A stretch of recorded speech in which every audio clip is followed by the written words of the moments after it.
Is the video distracting? I'm not even really looking at it. I just I have my computer off to the side. You'll forgive me for not having my video on, but I am, like I often did, recording in my boxers, laying on my bed. Spicy. So picture that. I'm sure by hook or by crook, that's going to end up being the opening to the show. I mean, there's a reason that we did 14 years of this and without a hit. Sidetracked Podcast. This is the Sidetracked Podcast. Surprised you got the name of our show right. What is it? Wait, one more time, okay? Sidetracked Podcast. Sidetracked. A setup. We call it a diversion. An interesting diversion. This is a job for and ooh. My name is Rian Miller. Jesse Munoz. Guys like that always strike me as kind of strange. I don't know what this is, but I don't want no part of it. Pop culture? Counterculture? Entertainment. News. Lots of trailers. Movies? So, moving on to what we watched. TV. Comic books. I read a comic this week. Did you read anything? I did not. Can we please not talk about comics for one night? That was a sidetrack if we ever had one. Welcome back to the Sidetracked Podcast. This is episode number 628, and I'm Rian Miller. I'm Jesse Munoz.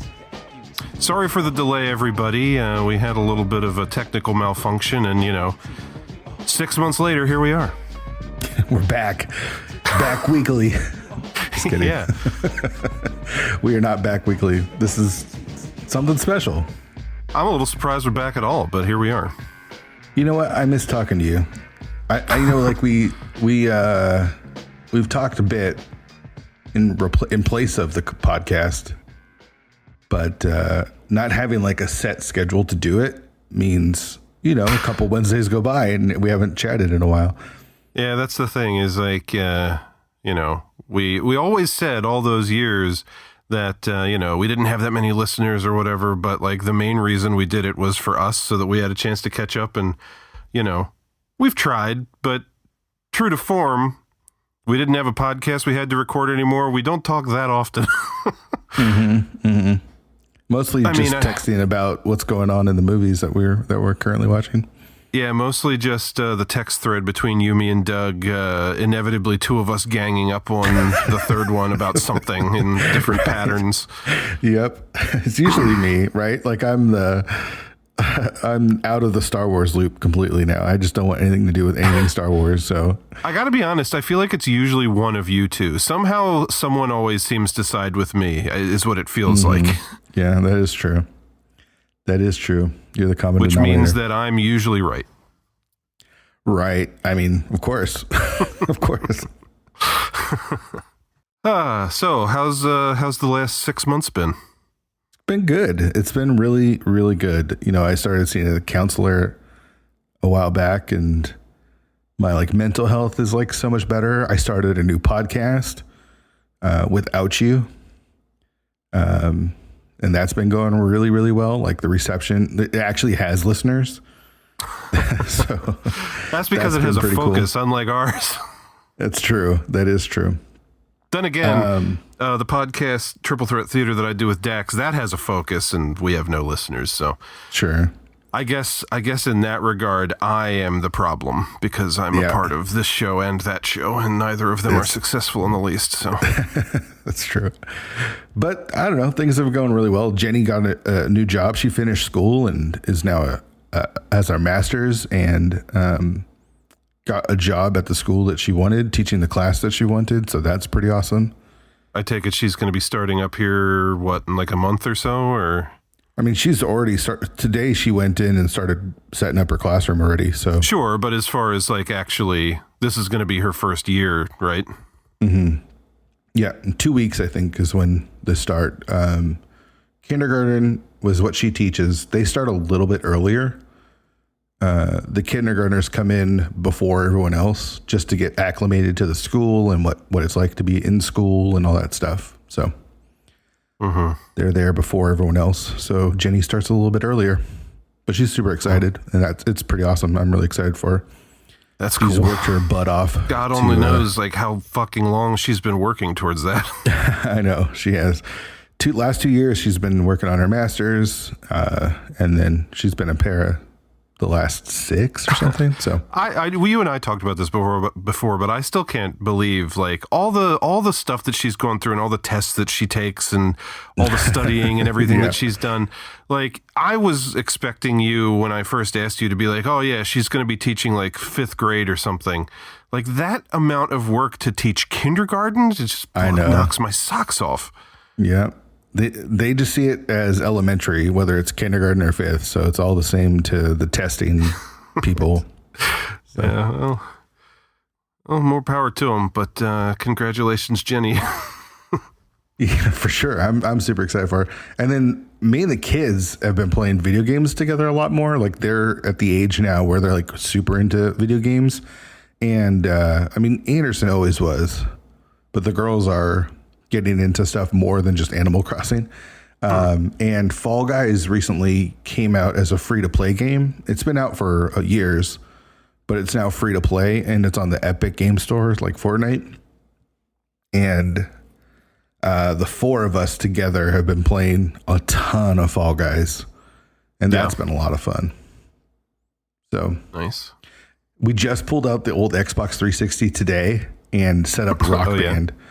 And when I left the house, the girls, Anderson's away on camp this week, but the girls were rocking out to Rock Band for the last like 3 hours. It's nuts. That's been pretty fun too. Were they playing Under the Bridge? They weren't. I can't remember what they were playing. They really liked Eye of the Tiger. That was a fun song because it's kind of easy and, you know, a good track. Yeah. As we are recording this, I just unveiled today online the little pet project I've been working on, cleaning up the basement and turning it into my own movie room, aka Tech Noir. And so I've been doing a lot of cleaning down in the basement, and I uncovered my my Guitar Hero and Guitar Hero 2 stuff. Oh, nice. And I found my PlayStation 2. I have no idea where the wires are for it. But also found my Dreamcast, and it got a little moisture damage from a leaky window. So I think that's pretty much kaput. But I bought that off of my friend Chris back like when I was in high school, I think for like $10. So no big loss. But that was a good system, though. I really like that system. Yeah, I mean, like I said, I bought it used off of him mainly because I loved the games Power Stone and Virtua Tennis. Those are like... Oh, Virtua Tennis was so good. Yeah. Such a good game. Yeah, I love that game. I think that those and the Berserk game based on the manga are the only video games I have for the Dreamcast, but now I can't play them at all. Dang. I think they came out with the NFL 2K series on Dreamcast, and that was like a rival to Madden, and I played the hell out of those games. That was a lot of fun too. The Dreamcast was a good system. It's just undersold. Yeah. Too bad. So tell me more about this Tech Noir room. It looks on your Instagram. I saw pictures and it looks awesome. Oh, thank you. I mean, how many DVDs do you have now? It's a ridiculous amount. Jesse, we're talking Blu-rays here, not DVDs. Oh, excuse me. Excuse me. Are they all Blu-rays? Are there no DVDs down there? Not in those pictures. I do have still, I don't know, a handful of DVDs, mainly stuff that's not available on Blu-ray or that I don't have on Blu-ray yet. But the current count of the movies I have on Blu-ray is 1,936, according to my collecting app. Bananas, dude. How many of those are unopened? They're all opened. I open everything like as soon as I get it. Oh, okay. Open it up, like check the discs, make sure the inserts are in there straight, and get everything up on the shelf. I'm not one of those people who leaves them lying around like still shrink wrapped. But yeah, it's something I've been wanting to do in some way, shape, or form for a long time. Like the initial dream is, for whatever reason, I just think they're cool. I've always wanted to own a neon sign, and I initially wanted a real neon sign, but those are like expensive and they're fragile. So I went the LED route. But I think maybe 2 years ago or something, I was chatting with Dax and he made the comment of like, man, you should clean up the basement and like turn that into a movie room and put a neon sign down there. And, I toyed with the idea of like how I would set it up and everything. And, for a long time just didn't bother actually setting it into motion. And then here recently I was really out of space for my movies on the shelves that I had in the living room. And I just had like a box on the floor of my bedroom that I would put new movies in when I got them because I didn't have room to put them away. Yeah. And it was like really driving me nuts because when I have stuff like that, I like to have it organized and, displayed well. And, so then like I knew that I would need like more shelves and if I wanted the sign that was going to cost and, I would need a new TV and a new Blu-ray player and I would need somewhere to sit. So like thinking about it, it was just like a lot of cost that I just, never got around to doing. And then Brian and Kim decided to get a new couch. And so Brian was like, hey, in like 3 or 4 weeks when the new couch comes, would you want the old one? And it's not super old. It's like an IKEA couch and you can get new covers for it and take the cover off and clean it or whatever. So it's not like some grody old couch. And so I was like, yeah, sure. Thinking to myself, like, I can't pass up a free sofa if I want to and someday do this movie room. And then as soon as I had it, which I got it like 3 weeks ago on the weekend, as soon as I had it and had to make room in the basement for the sofa anyway, I was like, might as well kick this into gear. And so I just started like, I ordered the neon sign, which happened to be on sale at the time. So I like jumped on that. And then it turned out it was like Amazon Prime Day and I ordered a TV really cheap. And then it was just like the search for the shelves and cleaning out the basement. And here we are. It took about 3 weeks. I spent a lot of evenings and nights and weekends down there cleaning everything up, but I literally just installed the neon sign yesterday, and I waited until everything was put together to have my inaugural viewing, and since I named it after a scene in Terminator, I wanted Terminator to be the first movie I watched, and nice. So that was what I did last night, and man, it's the simple things give me pleasure, but I was just like watching Terminator, and every now and then I would look up and have the neon sign lit over the TV and just think, this is exactly what I wanted. The good life, man. The good life. Yeah, the things you can do when you don't have kids. Right. You're right. You're not wrong, man. You're not wrong. Yeah, so now I just have to worry about what I'm going to do when I inevitably run out of space again. Yeah. You get like folding bookcases or something. I don't know. Yeah, but I mean, like sliding bookcases. I don't know. Oh, now you're onto something. But yeah, I went all out and I put like, I got little lights to go up under the shelves and I displayed my Hot Toys down there and everything has a remote control. So like I can brighten or dim the neon sign. So like it can get bright as shit, like lights up the whole basement. But then like when watching a movie, I can dim it down to like 10% brightness. So it's just like a kind of mood lighting thing. Yeah, that's awesome. And I got a remote control for the little lights on the shelves, and yeah, it's man, your Hot Toys collection too is also insane. Oh, well, thank you. I mean, they're more than I remembered you having. Yeah, well, once I get them all together like that, and they're like displayed well, it suddenly looks like a lot more. But yeah, I have a glass cabinet that I used to have them in from IKEA as well, and they had long since outgrown that. So the last couple I bought were just kind of sitting on top of comic boxes. So it was just another thing where the stars just kind of aligned, and it's nice to have everything down there and set up. And I look forward to watching many movies down there. Sure. What do you think 15-year-old Ryan would think of that room? Oh, I think I would fucking love it. Like if you could go back in time, show 15-year-old Ryan some pictures of this is what you're going to have in the future. Yeah. I'm sure 15-year-old me would be like, what the hell took so long? Yeah. Yeah. And you're like, life, son. Life. Life.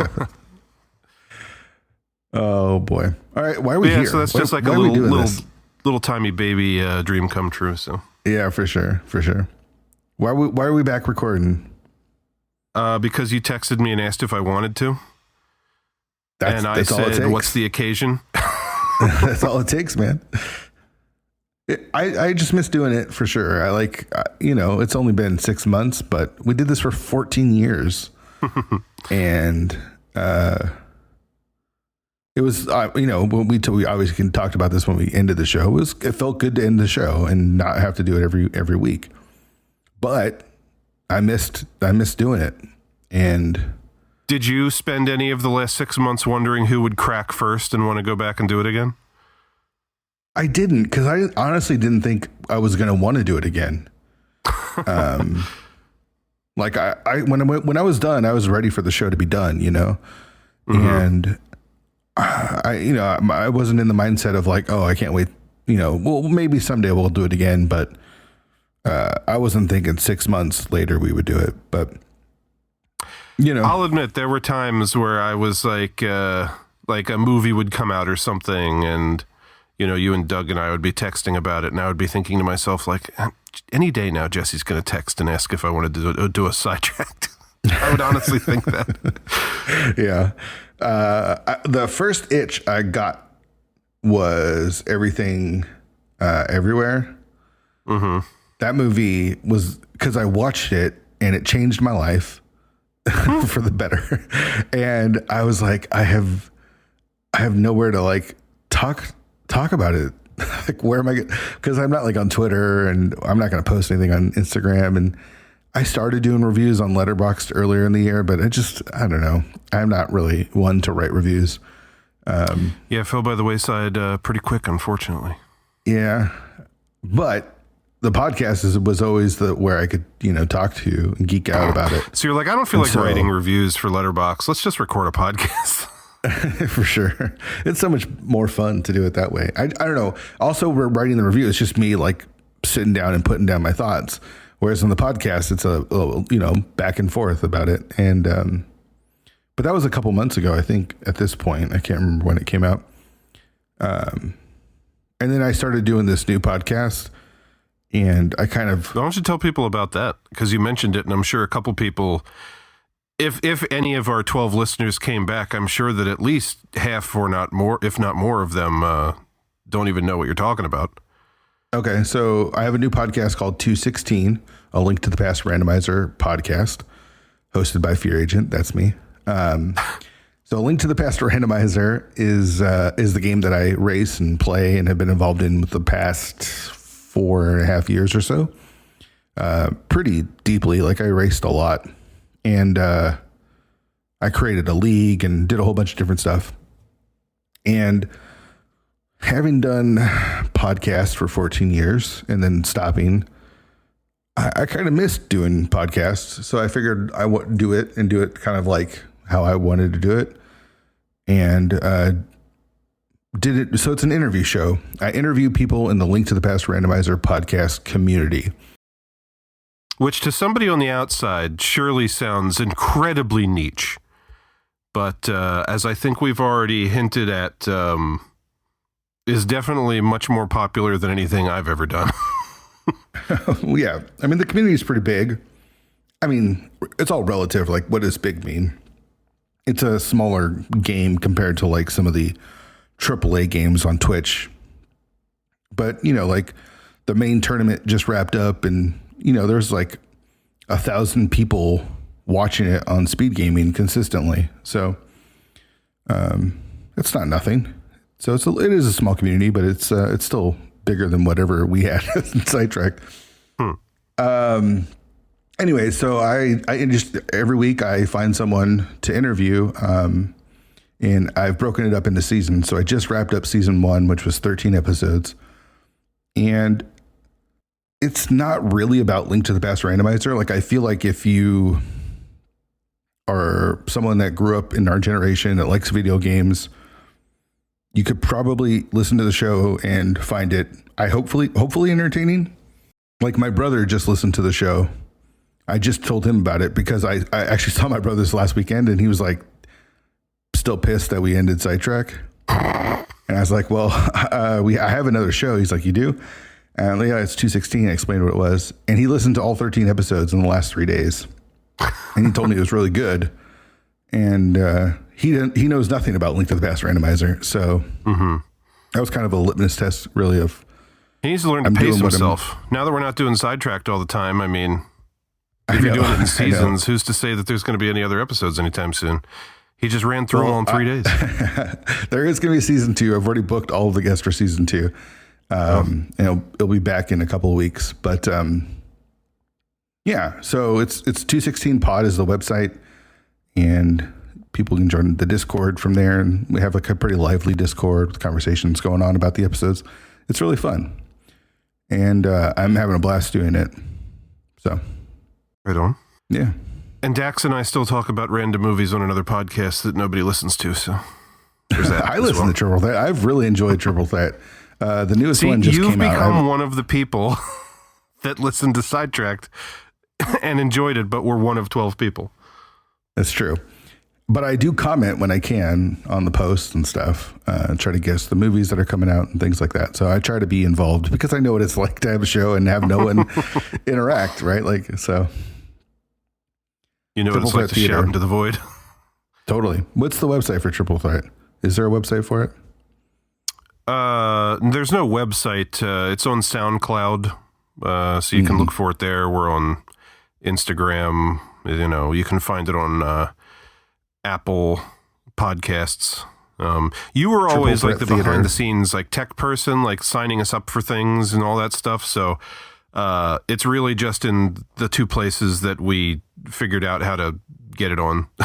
I have had people like here and there be like, oh, can you get it on here? You should put it on this app or something. And I don't know inherently how to do that. And I've never really taken the time to figure out how. So SoundCloud and Apple Podcasts, you can find us. Yeah, that's the big one. Triple Threat Theater. I'm loving the shows. Like the Spider episode was great. Was it J Horror is the newest one. Yeah, it just came out today as well. I haven't listened to that one. Yeah. Mm-hmm. So if you listen to 216 and you never heard and you like movies, especially obscure ones, Triple Threat Theater is a great podcast. Plug it here. Come join us. But someone has to, right? Yeah. Yeah. And so, okay, so I miss doing the show with you and I miss talking with you, but we need a reason to kind of get together, and we could always talk about movies or whatever, but San Diego Comic-Con just happened, and it was the first one since COVID happened, right? Like, well, last year, didn't they do like San Diego Con at Home or something? But yeah, but that's not the same thing. Like they had Hall H open. And I mean, let's be completely honest. The reason we're here is to talk about all the Marvel announcements, and right. For starters, when COVID hit, it like delayed all of the like Marvel productions and releases. Mm-hmm. So everything got pushed back by like a year, which means that, they didn't have anything really to announce because everything got pushed back for like an entire year. And then last year when it was like San Diego Con at Home, they didn't have any kind of like, there's been the D23 events and whatever here and there where some things get announced, but they hadn't had a real like Kevin Feige walks up on stage and whips his dick out kind of show in a while. Mm-hmm. Yeah. And so this was that again, I think even more so than we were maybe expecting. Yeah, the news was, okay, so going into it, I kept hearing DC's going to have a really big, Warner Bros. Is going to have a really big panel, and Henry Cavill might be there, and they're going to re-announce him as like a new Superman movie, or him like in what's the Rock movie? Black Adam? Black Adam. Yeah. And then they had a real limp dick of a con for Hall H, like the WB. I mean, I know The Rock was there, like he came out on stage wearing his Black Adam costume, and I know there was a new Shazam 2 trailer. Was there anything else? Like I didn't even really pay that much attention to whatever they had. No, that was pretty much it. Obviously the Flash stuff is all up in the air with Ezra Miller. Yeah. I don't even know what they do with that movie at this point. I mean, I've heard people seriously discussing the possibility of like digitally replacing him with a different actor, which would be insane to do it for the lead of a superhero movie. Yeah. But they have to figure that out before they get promoted in that movie. But yeah, I mean, they didn't have anything like, I don't think they have anything for Aquaman or really, I don't know. It was a limp dick performance other than The Rock coming up and like cosplaying. Mm-hmm. And let's be honest, like at this point, and we talked about this on the show in the past, The Rock is just not, there's no appeal for me like there was back in the day. Like, his version of Black Adam just feels more in line to what we'd be excited about in like 2008, not 2023. Well, it's just like, you know, in my mind, and keep in mind, I haven't read a ton of Shazam comics or whatever. I don't know a super lot about the character, but in my eyes, Black Adam has always been a villain for Shazam or, you know, Captain Marvel, as it were. And, you know, The Rock, he comes on the scene, you know, post or mid wrestling career. And it's like, he did that movie, The Rundown. And I remember there was that scene where Arnold Schwarzenegger did a cameo and he like kind of walked by and, you know, everyone talked about, oh, this is Arnold passing the torch of like the big action star to The Rock. And it felt like The Rock had the charisma and like the physique and like the skill to become like our new era, you know, big action star. But then instead of doing Arnold Schwarzenegger type of movies, he just does like bullshit family fare where he always plays like the perfect person. And it's just like not interesting. And it feels like every single one of his movies is just, you know, audience tested and approved by like a committee of people. And it just feels like he can never play a character who's flawed or interesting in the least. And so, you know, for years he's been associated with like, oh, one day he's going to play Black Adam, one of the biggest dickhead villains, like scary guys in comics. And it feels like The Rock was like, no, I don't want to play a villain. We have to do a prequel movie that shows that my character is actually, you know, a good guy, even though I'm the bad guy. And it just, I don't know, it just seems so uninteresting. And even though it sucks because I really liked the first Shazam movie and I would love to see that character fight a true Black Adam, but I don't know. But even The Rock is like the paradigm shift is happening in the DC universe. It's like, get out of here with that. I don't know. It's just everything about it just kind of rubs me the wrong way. Like I have zero interest in it. Like the Venom 2, I never saw Venom 2. Even Venom 1. It was awful. I saw that one. But I saw Venom 1, but I didn't care for that either. And that kind of feels, this movie, this Black Adam movie kind of feels the same way. Yeah, but did they even have a new trailer for that one? Yeah, I think there was some stuff in it. I'm pretty sure there was a pretty new trailer just like a couple weeks ago, I think, that had like Dr. Fate and everyone in it. And if there was a brand new trailer from the con, I never saw like a link to it in my Twitter feed or something. I saw the new Shazam trailer, which we can talk about. Yeah. The new Shazam trailer looked really good, and I really enjoyed Shazam when it came out, but I've still only seen it the one time. Yeah, I really got to sit down and rewatch it because I did really enjoy it in the theater, but I feel like I haven't thought about the movie much since. Yeah, I think that's kind of the problem with it. Like, I don't know. Maybe that's not a problem. Maybe it's good just that I enjoyed it and it's just kind of there. And this new one looks fun too. Like, it kind of looks like it's kind of picking up where the last one left off and just kind of having a good time with what it's doing. Yeah, I still think it's really interesting that Helen Mirren and Lucy Liu are going to be the villains in it. Yeah. I don't really know how that's going to work, but I like the idea of it. I think it's going to be neat to have the entire family of like misfit kids who can turn into superheroes. I think my biggest disappointment is that since they can't call them like Captain Marvel because of the problem with it not being Marvel Comics. Yeah. That nowadays, instead of Mary Marvel, her name is Mary Shazam. And I just think that it doesn't roll off the tongue. It sounds stupid. Yeah, it does. I'm just disappointed that Mary Marvel is going to be in a movie and they can't call her that. Yeah. That was funny. So yeah, like the DC stuff was here and gone and no one really cared about it. And then I kept hearing like, oh, Marvel's not really going to have much this year. They're going to kind of keep everything for D23 and they might have like a little bit of stuff, but they're going to save all of the big stuff for D23. And that was completely wrong. Like Marvel came out and just like laid their big dick all over the stage and announced a bunch of stuff, including, I guess that's kind of what we could talk about next.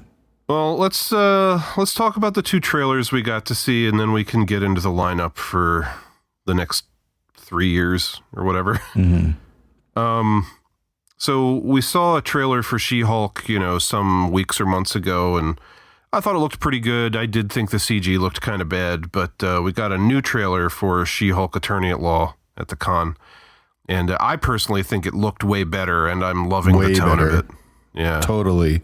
Her breaking the fourth wall, and just like, honestly, all of it. Like the humor felt like it was there. She looked great as far as the CG goes. And the Hulk there, Wong's there, the Abomination's there with Tim Roth. And the Abomination is looking closer to his comic book design with like the big fin ear things and everything. So I'm glad that's about really that. Cool. Because that remains like the only thing I really don't like about that Incredible Hulk movie with Edward Norton is the look of Abomination. Like I still think that's a pretty good movie in defiance of everybody else who disagrees, including you. But sure. But I mean, Abomination looks like terrible. He should, like an Abomination. The new one though looks really cool. Mm-hmm. But we, lots of like fun stuff. It looks like it's going to be like a really good time. And then we see the little Daredevil cameo at the very end, which I thought was pretty neat. Mm-hmm. Yeah. I'm digging it. I'm looking forward to it. And then we got before we move on to that. So the Disney Plus shows, right? Like we haven't really broken down the Disney Plus shows because we haven't been on doing the show. Well, I've got them in my list for us to talk about later, unless you want to do it now. Okay. No, we can wait for it. Okay. And then the other trailer that we got to see is Black Panther Wakanda Forever, which I was really wondering when the hell are we going to see something for this movie because it's coming up. And this was our first look pretty much at anything. And it looks awesome. The trailer itself is awesome. It's a good fucking trailer. I love the look of Namor and the Atlanteans. Not familiar with the guy that they cast, but he looks awesome. Mm-hmm. He looks regal. He looks like a kind of like a prick in some of the shots that Namor has to have that like arrogance to him because it's his character. And then like just like moving tributes to the kind of that the movie is obviously doing to Chadwick Boseman. And then we get that last shot of the new Black Panther with, of course, no idea who the actual Black Panther is. I feel like there's 3 choices for it to be really. Shuri, I forget her name. What's Lupita Nyong'o's character? I don't remember her name. Nakia, yeah, something like that. I think she's an option, and then of course Okoye. I mean, what happened to all the talk of Killmonger coming back? You think they would bring Killmonger back? I mean, I could see it, but I don't know. I don't know if that's supposed to be him. I'm assuming it's going to be a female Black Panther in this movie, but I just remember that was what everyone was talking about for a while, and it feels like no one's mentioned that here recently. But yeah, I don't think so. I'd be surprised if it was Killmonger. Mm-hmm. I like Michael B. Jordan. I think it'd be good, but I think I think you got to go with one of those 3. Yeah. The trailer looks amazing. I love those shots of like, Namor being born, and then just it gives you this impression of like over time, like potentially showing why he's such a pissy pants all the time, Yeah. I just love the idea of these 2 like nations fighting each other, like the Atlanteans versus the Wakandans. I think that's going to be pretty badass. I don't know. The whole thing looks amazing. And I'll be honest, like, the first Black Panther movie I liked. I thought it, could have been better in some regards. Like the final action sequence, I remember being really disappointed by when I watched it. Mm-hmm. But this one's building up to like that trailer got me super excited to see this movie. It's a really strong trailer. Really strong trailer. Yeah. Yeah. Visually looks pretty amazing. with all the underwater stuff and my favorite shot that I keep going back to and thinking about is that shot when they're holding up baby Namor with the little wings on his feet. It's like an up shot with the light coming down through the water and almost everything's in silhouette. It's such a cool looking shot. It is. Well, the underwater stuff looks great. Like the Atlanteans riding in on whales. That shot is pretty awesome as well. Yeah. It's cool, man. It's really cool. Yeah. Got me hyped for that movie. Looking forward to that. It's a shame that we didn't get to see the Ant-Man or the Guardians 3 trailers or Secret Invasion. They showed a trailer for that as well. Yeah. People online were saying that they were crying watching the Guardians 3 trailer. Yeah. Well, you did see like a little clip from it, right? We saw Baby I saw the Rocket. little moment with Baby Rocket. Yeah. Gosh, so here's the thing. Printing money right there between Baby Groot and Baby Rocket, man. Yeah. I did some digging around online and I did find, so let's talk basically the lineup. Some of these things had been announced before. Some of them had been announced, but we didn't know exactly when they were coming. Honestly, we didn't even know what the breakdown of the phases was going to be this time around. Like, it was news to everybody at like the show that Wakanda Forever, which is coming later this year, is the last movie of Phase 4.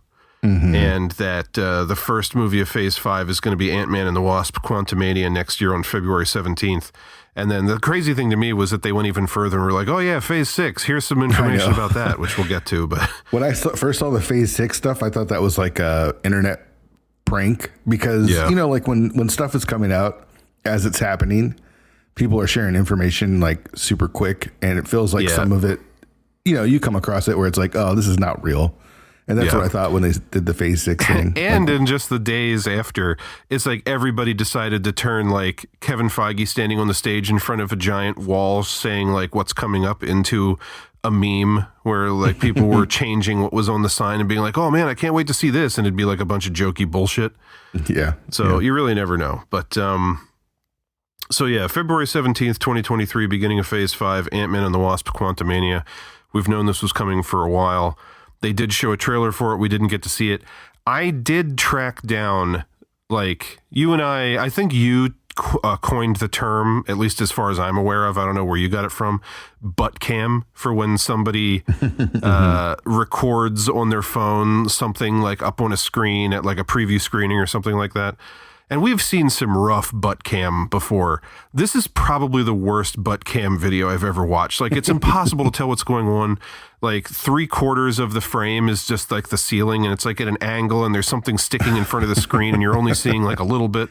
I was kind of able to glom on to some of what was happening, but not really. So I still wouldn't say that I've seen this trailer, and not for a lack of trying, but...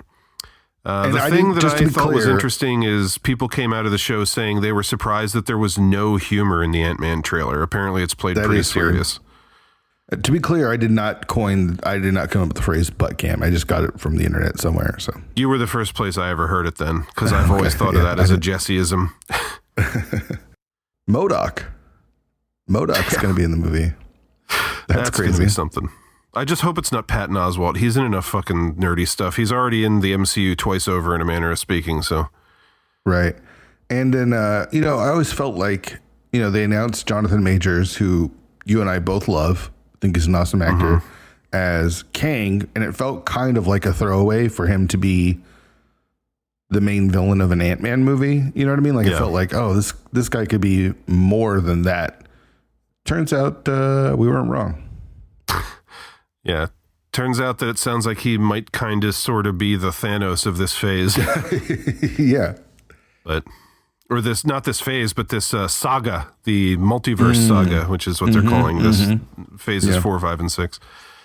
So, but, there's like a promo poster online that shows like a painted version of him as Kang that looks pretty cool with like the lines on his face and everything. Mm-hmm. Yeah. We saw him play a version of Kang in Loki season 1.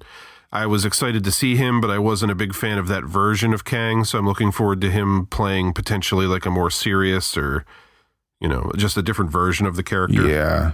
And from an interview that I watched with Kevin Feige is we'll see many different versions of Kang.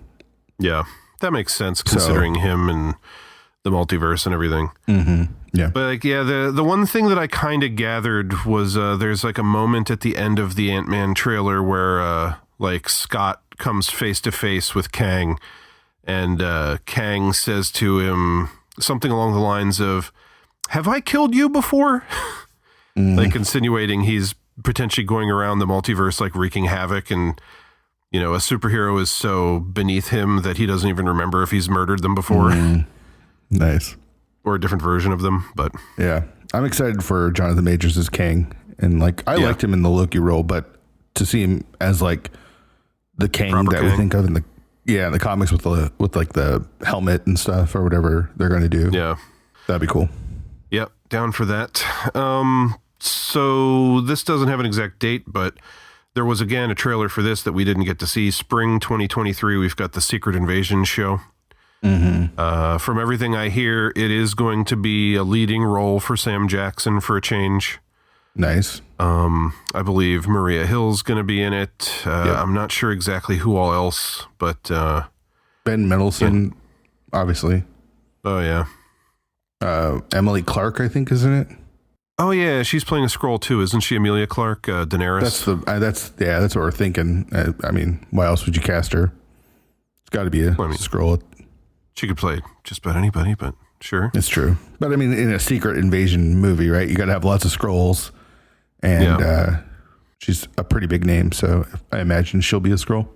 But yeah, considering we didn't get to see the trailer for this, I mean, we already knew it was coming. I'm not sure how much there is to say about this one aside from I want to see the trailer and I'm looking forward to it. Me too. Then May 5th, 2023, we've got Guardians of the Galaxy Volume 3. Which we did see little bits of. We learned that the High Evolutionary is going to be in the movie, and the insinuation that people think that we are going to find out in flashback that he's the one who created Rocket. Oh, okay. That makes sense. Because I guess he's known for mucking around with, I mean, he's got evolution in his name, but like mucking around with people and DNA and all that stuff. The only thing I know about the High Evolutionary, like the only comic I've ever read with him is when I was reading X-Men Monthly, back around like the end of the 90s, beginning of the 2000s. There was a story arc where the High Evolutionary was the villain, and something about like he took away Wolverine's mutant powers, so he couldn't heal anymore. And then he was like slowly dying because his he was getting like adamantium poisoning from having all the metal in his body. So like throughout the story arc, his like hair was falling out and he was looking all gross. But yeah, so that's pretty much the only context I have for the High Evolutionary. All I can say is the actor came out wearing the costume in the movie, and it's kind of like a purple costume, sort of like in the comics, but he didn't have anything on his head in the pictures that I saw. I hope that they give him the fucking stupid handlebar on his head. Well, he had his like, it almost looked like his skin on his face was like peeled back, and he had like something on the back of his head. I just hope it's not like, you know, when they did Yondu in the first movie, he had that like little thing on top of his head. And then by the second movie, they were like, let's just go for it, and gave him that big crazy fin. Like, don't beat around the bush, James Gunn. Just give him like the fucking briefcase handle on his head. Like, that's what I want to see. I want to see at some point in the movie, Drax like jump on him and grab that handle. Toss him. Yeah. But so we also know that what's his nuts is playing Adam Warlock. Poulter.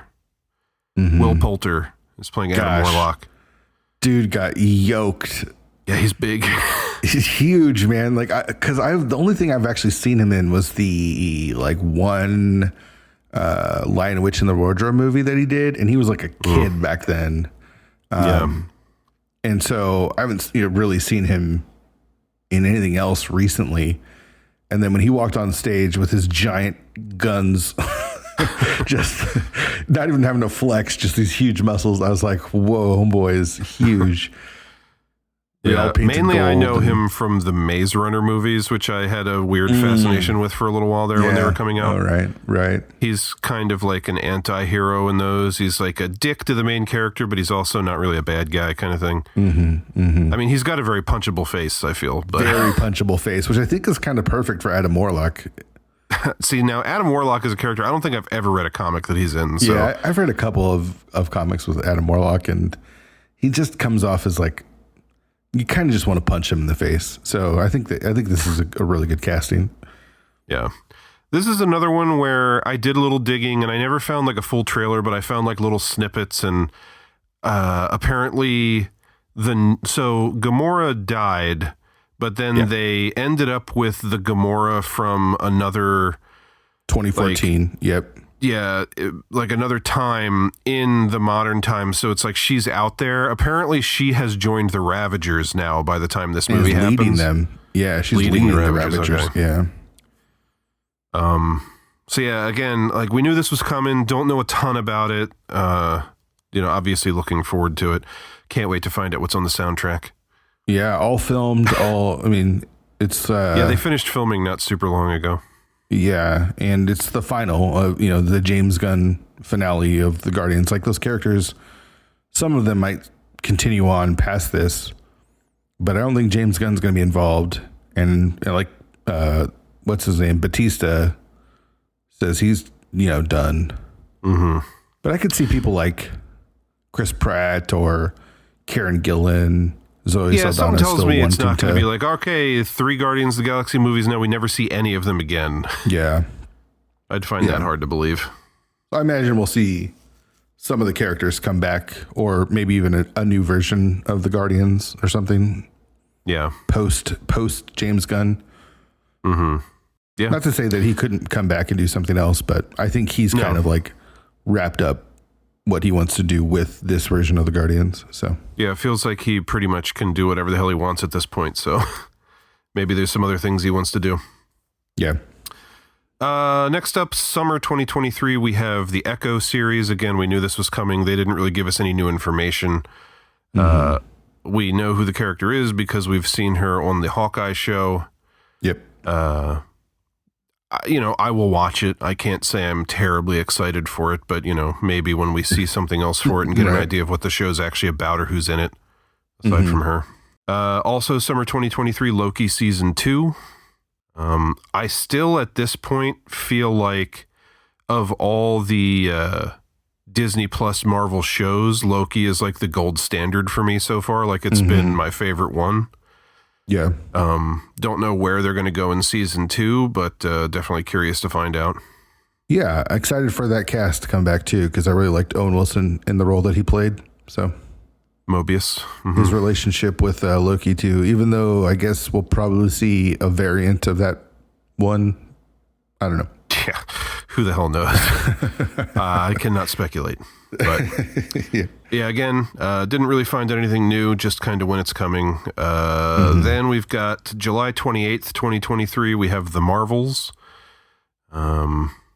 So we can talk about it more later, but I've watched about half of the Miss Marvel show, and you've watched a third of it? Yep.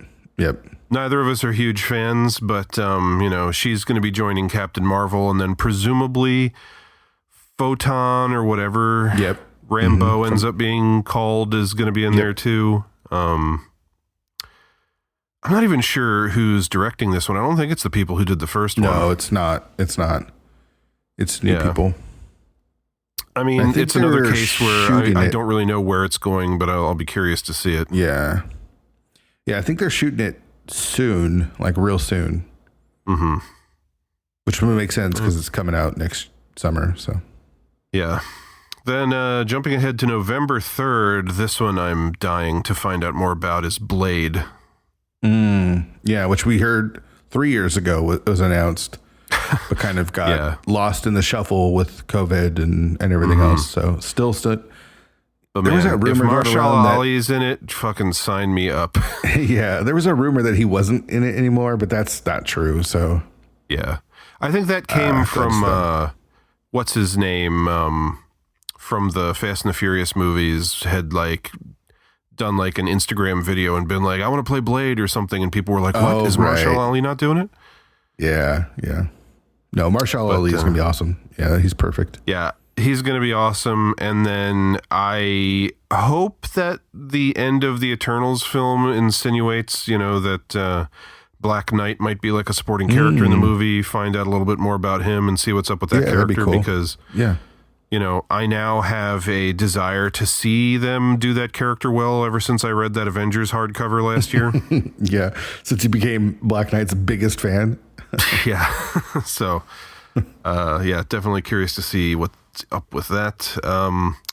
Fall 2023 Ironheart TV show on Disney Plus, which we'll see in Black Panther.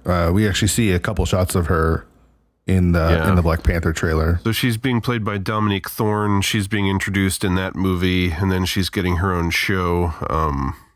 Don't know a ton about it. Never read a comic with her in it. Haven't seen her in a movie yet. I mean, anytime one of these things comes up that I'm not really familiar with, I always say, like, I'm not a fan right now, but, the movie is their chance to make a fan out of me. So Totally. Then winter 2023, we've got Agatha, Coven of Chaos, which, Catherine Hahn was awesome in the WandaVision show. Yeah. I really don't feel like I need a show about her. I agree. She was perfect in the role that she was playing for that show. It's just like she was too good. And so people started like memifying her and whatnot. And so like her popularity, I feel like, is blown out of proportion to where Disney was like, we can capitalize on this. Yeah. As with all of these movies and shows, I will watch it. If it's part of the MCU, I will watch it. But, hopefully it's good. But in a void, I really feel like I don't need this show, but sure. I do love Catherine Hahn, though. She is amazing. I love her. Yeah, she's so funny. I just what is that show going to be? I have no idea. Yeah. So this was an announcement that we kind of all knew that he was coming in some way, shape, or form, but this was a brand new announcement. Spring 2024. Daredevil Born Again, bringing back Charlie Cox. From what I understand, we already know that Vincent D'Onofrio is on board because he was in Hawkeye. From what I understand, Eldon Henson is already signed on to come back as Foggy, and good. I can't remember her name, but the actress who played Karen Page. Deborah Ann Wall. Oh, yeah, that's what it is, yeah. Yeah, from what I hear, the two of them are back. I can't confirm that 100%. That's good. And the thing that now, like, the internet is up in arms about is, like, get John Bernthal back, which, I mean, he's, like, perfect casting for The Punisher. I don't know how or if he's going to factor into the Daredevil show, but, I mean, if they're going to do something with The Punisher, I would love to see them get him back and, salvage him. But the big thing about this to me that blew my mind, 18-episode season. That's what I was going to ask you, because I heard that rumor, and I didn't know if that was a rumor or if that's true. 18 episodes? What is that? I don't know. Like, there is a part, like, so when we were watching the Netflix shows, I think we would agree that some of the Daredevil stuff was the best of the Netflix Marvel shows. Oh, yeah, easily. But even at, like, whatever, 13 episodes or whatever they were, like, you could feel that there was filler, and it's like 13 hour-long episodes, and it's good, but there's just, like, a lot of standing around and talking, and, like, so there is part of me that is now reticent about like long seasons like that. But then there's also a part of me that's like, yes, let's just write a really good show, dig in and do like, just imagining 18 straight weeks of, I can't wait to watch the new Daredevil, and Born Again is the series of all series for Daredevil to do, right? Like, so it's an exciting prospect. I do feel like some of the Marvel shows have been slipping, and it's maybe to a point where there's so much of this stuff that everything starts to feel a little less special, and like everything feels like it has a little less care put into it or something. So there is part of me that's like, 18 episodes may be a bit much, but there's still that part of me that wants to hope that it's just going to be an awesome, like, epic length television miniseries event. I wish they just did a movie, honestly.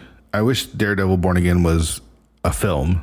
Yeah. But I'll definitely take a TV show. Yeah, same. I mean, as we've discussed in the past, at any time, anywhere, for the most part, I will take a movie over a TV series any day. I would just rather watch a movie and be done with it than commit to, 6, 12, 18 episodes of something. Yeah.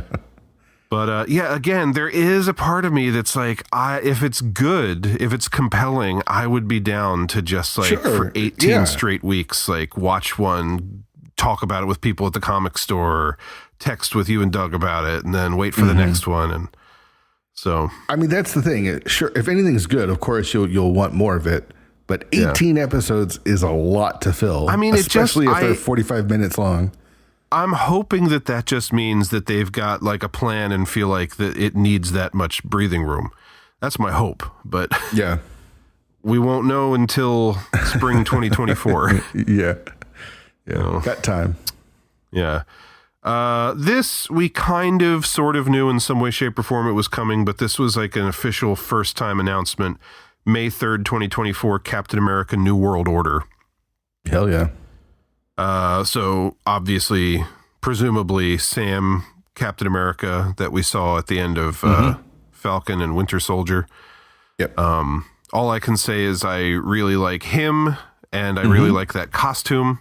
So I'm excited about that. To my knowledge, New World Order, unless it's a more recent or a smaller story arc that I'm unfamiliar with, that's not a subtitle from any of the books, is it, that you know of, or? Not that sprang to mind. I mean, when you say New World Order, I immediately think of Hulk Hogan and the Outsiders forming the New World Order. I don't. I just think to myself, this isn't a reference to anything that I understand, but it could be something that I haven't read. Yeah. So again, I don't know a ton about it, but just knowing it's coming, I'm excited to see it. Yeah. Glad it's a movie, because the TV show didn't do it for me. Pretty disappointing. Yeah. Yeah. And then capping off phase 5, which makes me wonder, is this going to spill over from Captain America somehow, or are they just going to introduce it in a void? July 28th, 2024, Thunderbolts. Which, okay, Thunderbolts originally was Baron Zemo's team of villains secretly rebranding themselves as heroes to take over, right? That was I never actually read that what the it was? I original didn't know that. I Thunderbolts. thought that the Thunderbolts was always kind of like the Dirty Dozen, where they were taking some villains and turning them into a superhero team. See, that's what I'm wondering what they're going to do. I think that's what they're going to do, because the original Thunderbolts was Baron Zemo dressed up as someone else, and there's a bunch of villains, and they were pretending to be heroes, and then their secret plan was to destroy the Avengers or whatever it was. I don't know. It was a long time ago, but yeah. So I wonder if if this is the Julia Louis-Dreyfus movie, take I completely forgot about her. The new Black Widow, and take what's his name from the Cap show? What's his name? Yeah. Fucking. Yeah, the guy who was Captain Kurt America. Russell's son, Wyatt Russell. Yeah, whatever his name What is. is his name? Captain America guy, and then take him, Black Widow, and maybe some maybe the Cassie from Ant-Man. Maybe, I don't know who else, but do some sort of Suicide Squad thing. I don't know. I have no idea. I have no idea what they're going to do with Thunderbolts. It's so up to interpretation, U.S. Agent. There you go. There you I was go. there's no way we can let this go. I got to remember what that is. So yeah, I don't know what they're going to do with that, but could be really interesting. I imagine it's going to be has to do with some sort of villainy, because that's what Thunderbolts is, right? It can't just be the new Avengers. It's the fake Avengers, really. Yeah. All I can say is that when I heard that those were back to back, that I'm figuring Thunderbolts must somehow build out of connect Captain America. Yeah, I imagine Julia Louis-Dreyfus is going to be is the Nick Fury of that. I mean, that's version. a very good point. Yeah, I mean, I don't know. Could they bring back Baron Zemo again and somehow hope to redeem him? Because, I mean, he's good in Civil War, but didn't really live up to his full potential. And then I feel like they kind of botched his portrayal in Winter Soldier. It's possible. But, I mean, I like We'll that see. actress. I'd love to see him in the fucking mask more, but I don't know. Maybe it's time to move on to Julia, to Elaine. But yeah, the other thing is, like, you know, once upon a time, a phase would end with Avengers or Age of Ultron, or technically Phase 3 ended with Spider-Man Far From Home, but like really the big climax of Phase 3 was Infinity War and Endgame. Yeah. But now, like, this Far From Home phase... was like an epilogue more than Exactly, an ending. yeah. An addendum. Yeah. But this phase is ending with Wakanda Forever, which, you know, hopefully going to have like big, awesome battle between Atlantis and Wakanda. But I didn't really see a whole lot in that trailer that said to me like, oh, this is going to have like this bigger, major effect on the MCU at large and like a ton of other cameos. Maybe it will, maybe it won't, maybe it doesn't matter. I don't know. And then Phase 5 is going to end with Thunderbolts, which...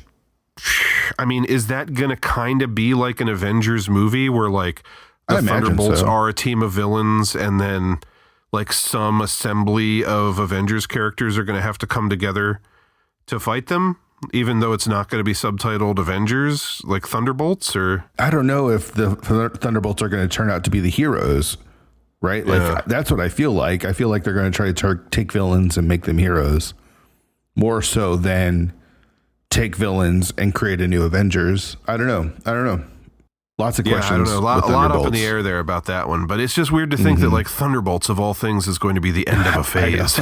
I was really surprised when I saw Thunderbolts of all things. I think what's missing for season 4, phase 4, and even phase 5 is there's not a big through line. Like the first 3 phases had Thanos kind of be set up from Avengers forward, right? Like, I mean, if you think about it, phase 1, before we even knew the concept of like phases and everything, you know, yes, there was an Infinity Stone inside the Cosmic Cube, and yes, there was an Infinity Stone in Loki's staff, and yes, we saw, was it at the end of Avengers, we saw a, like the original shot of Thanos before they changed his design? Yeah, like holding up the Infinity Gauntlet or whatever, which doesn't make sense now because we learned later that he had to go have it built by some space dwarves. But no, that was the second one. The first one, he's just on the planet on the space rock floating around. Okay, yeah.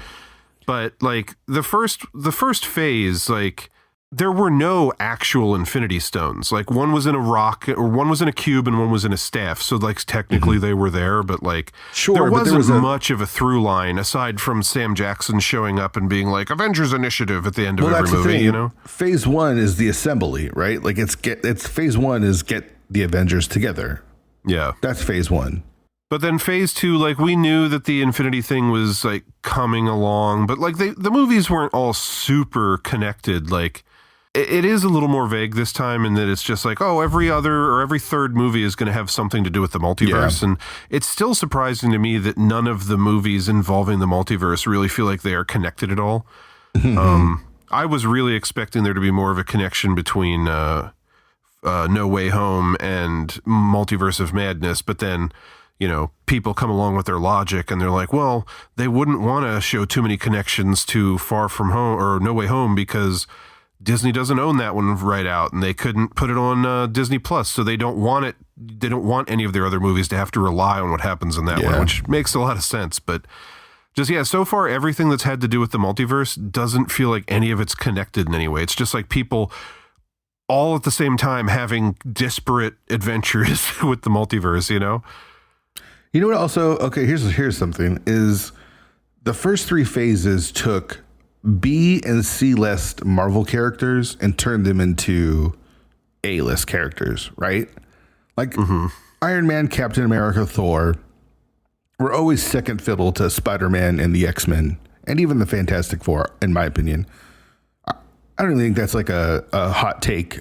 They were more B level characters pre MCU movies. They were working with what they had, right? They didn't have the X-Men, they didn't have the Fantastic Four, and they didn't have Spider-Man. So let's take Iron Man and the Avengers and turn them into A-list characters. And they did that. Guardians was like low C D-list, right? Like they really propped the Guardians up from there. Now we though in Phase 4, it feels like we are in like the D-list level of characters, where it's like characters that just aren't. I mean, I don't think Shang-Chi or the Eternals are any lower on that ranking scale than Guardians. It just so happens that they got super fucking lucky with James Gunn coming along and turning the Guardians into what they did. Like, the same thing could have happened with the Eternals, but it didn't. Like, at the end of the day, the Eternals feels a little more generic in tone and everything because they didn't have like this awesome soundtrack and a bunch of like over the top humor and like a talking tree. But like, it feels like in a slightly alternate universe, the Eternals could have come out and been like the smash hit James Gunn movie, and the Guardians could have been the weird one that nobody likes. But that's the thing. Is like, it feels like for Phase 4, like Moon Knight never really works in the comics. I'm sorry. There's a reason why there's been so many starts and stops with that character. Shang-Chi is another one. The Eternals, like how many times are they going to try to sell us in the Eternals? It's like all these characters that are like just not. It's like the Marvel wants us to like them, like the Inhumans, and they just can't. People just don't care enough. And it feels like they weren't able to break through. I mean, those movies, they still make money. I mean, it's not the runaway smash successes that something like Iron Man and Captain America were, but I mean, those characters are still like, you know, a step above the ones that we're dealing with now. Sure. I think that the real flaw, like the real problem, is that they've tried to do several of them at one time. Whereas before it was like, okay, we're going to take a chance on Guardians, but meanwhile, every other movie in this phase is going to be like a pretty much surefire success. Even though I think they introduced Guardians in the phase when Dark World came out, nobody liked that. But, yeah. But also, I mean, Phase 2 with Winter Soldier and Guardians 1 is like top notch, right? Mm-hmm. 2 of the best. Yeah. But I don't know. I don't have the answers. But the thing that I'm curious about is like, okay, if there is some semblance of, you know, people on the whole aren't crazy about Shang-Chi or they're not that excited about the Eternals. Like, if they continue to push on with these characters, are they just going to become so like, you know, a part of the fold that people just start accepting them and expecting them to be everywhere? And you know, like, is it all going to come out in the wash, basically, is what I'm saying. Oh, yeah. Like, are we going to see any more of the Eternals? I don't know. I mean, I like the Eternals, so I'd like to see more of them, but I just, it didn't break through the same way Guardians did or whatnot, so I don't know. Yeah, it wasn't like an immediate runaway cultural phenomenon. But, I mean, I think Eternals still did pretty well, all things considered. I think it made them money, but there always, you know, when you're shooting for the sky with all these things, it's hard to always hit. Yeah. To me, though, it just feels like Phase 4, and then even looking into Phase 5, it doesn't feel like there's as many heavy hitters. You have Guardians 3, Ant-Man Quantumania, I guess. Daredevil's a big one, and then everybody else, like Captain America. It's hard to get excited for Captain America. Like I love the character of Sam Wilson, and I really like Anthony Mackie playing him. So it's not that, but the show just wasn't good, and so it's hard for me to be as excited for a new Captain America movie as I was in the past. Yeah, I mean, I'm excited to see where it goes because, you know, if you look at all of the stuff that he's been in. Like, that one show wasn't very good, but it's also a different format than all the other things. Everything else has been a movie, and I think it's a little easier for the movies sometimes because there's not all that filler space and everything. But I mean, what about Captain Marvel? Like, do you consider her like a heavy hitter A-lister at this point after she had like a pretty successful first movie? That's a tough one. Yeah, she did have a good first movie. It just feels like how long ago was that one? It feels like it was a long time ago. It was early the year that Endgame came out, because it was between Infinity War and Endgame. Yeah, I don't know. I guess it's a bigger one. but I don't know. Like, I'm looking as forward to far that as the one. movies are concerned, because like I said, I'm always more game for a movie than a show. And like some of the shows have been good. Some of the shows have been not so good. But like strictly talking about the movies, like I'm excited for all of this stuff, regardless of what it is, just because I don't know. I don't know exactly why it is, but like I know people who don't see every Marvel movie. They see the ones that they're interested in, and then they just ignore and avoid the other ones, regardless of whether it impacts their ability to like understand references and things in the ones that they do see. Maybe it's just the completist in me, but like I'm going to see them all. And there are people who are like, oh, Phase 4 has been disappointing compared to the first 3. But to me, it's like, okay, I didn't love Shang-Chi, but it's like another Marvel movie and the train keeps rolling. And I still think I'm still living in awe of the fact that they're able to do this, and that when Wakanda comes out later this year, that's going to be 30 fucking movies in the same universe that have come out since 2008. Like, I don't view it as like, oh, this phase was better than the last phase or whatever. Like, I'm just always excited for the new Marvel movie. Maybe not as much with the shows, but sure. And that's where I'm at. So like, I'm not super critical of like, oh, this one wasn't as good or was a disappointment. Like, it's just going to keep on rolling. And if I don't like one, maybe it'll be better the next time around. That's kind of my, me drinking the Disney Marvel Kool-Aid over here. See, I understand that. And I think what I appreciate more with what Marvel has done in this last phase is that they haven't played it safe, which goes against what everyone says about Marvel. Like they say like every Marvel movie is the same, but it feels like they took some chances with Shang-Chi, with the Eternals. It feels like they're trying something new and not just sticking to the same guns. And I can appreciate that. So I feel like I've enjoyed the movies. It all comes down to the TV shows. I just feel like I haven't really enjoyed the TV shows as much. Yeah.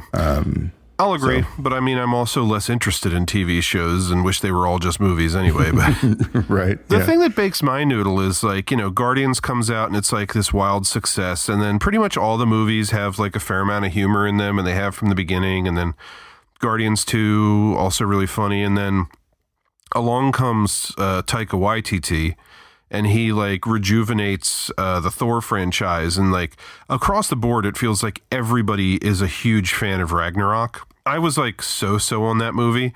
I've come around on it a little bit, but it's still like not one of my favorite MCU films. But it's like he introduced a lot of humor, and then like Thor went down that humorous path, being like Fat Thor, which I feel like most people liked, and the whole Big Lebowski references and everything. And then Love and Thunder comes out, and it's like, I feel like everybody turned on it. And I'm seeing so many posts online where people are like, ugh, Taika Waititi, like, get him out of here. And I'm like, when did that happen? When did people start to hate Taika? It's when people don't like things that become popular, because once it becomes popular, it's no longer niche, and they have to rebel against whatever's popular. I didn't love. It's just crazy to me that in the course of one movie, they went from like loving Ragnarok to shitting all over Love and Thunder and being like, Taika is so overrated. Get him out of here. He doesn't belong. When it's like, hey, have you guys met James Gunn? Like, I feel like Taika's closer to James Gunn than anything else in the Marvel universe, and people love the fuck out of Guardians, but I don't know. See, like, I didn't love Love and Thunder, but I don't understand the Taika hate. You know what I mean? Like, I can separate the two. Like, I'm still excited for what Taika does. So I don't know.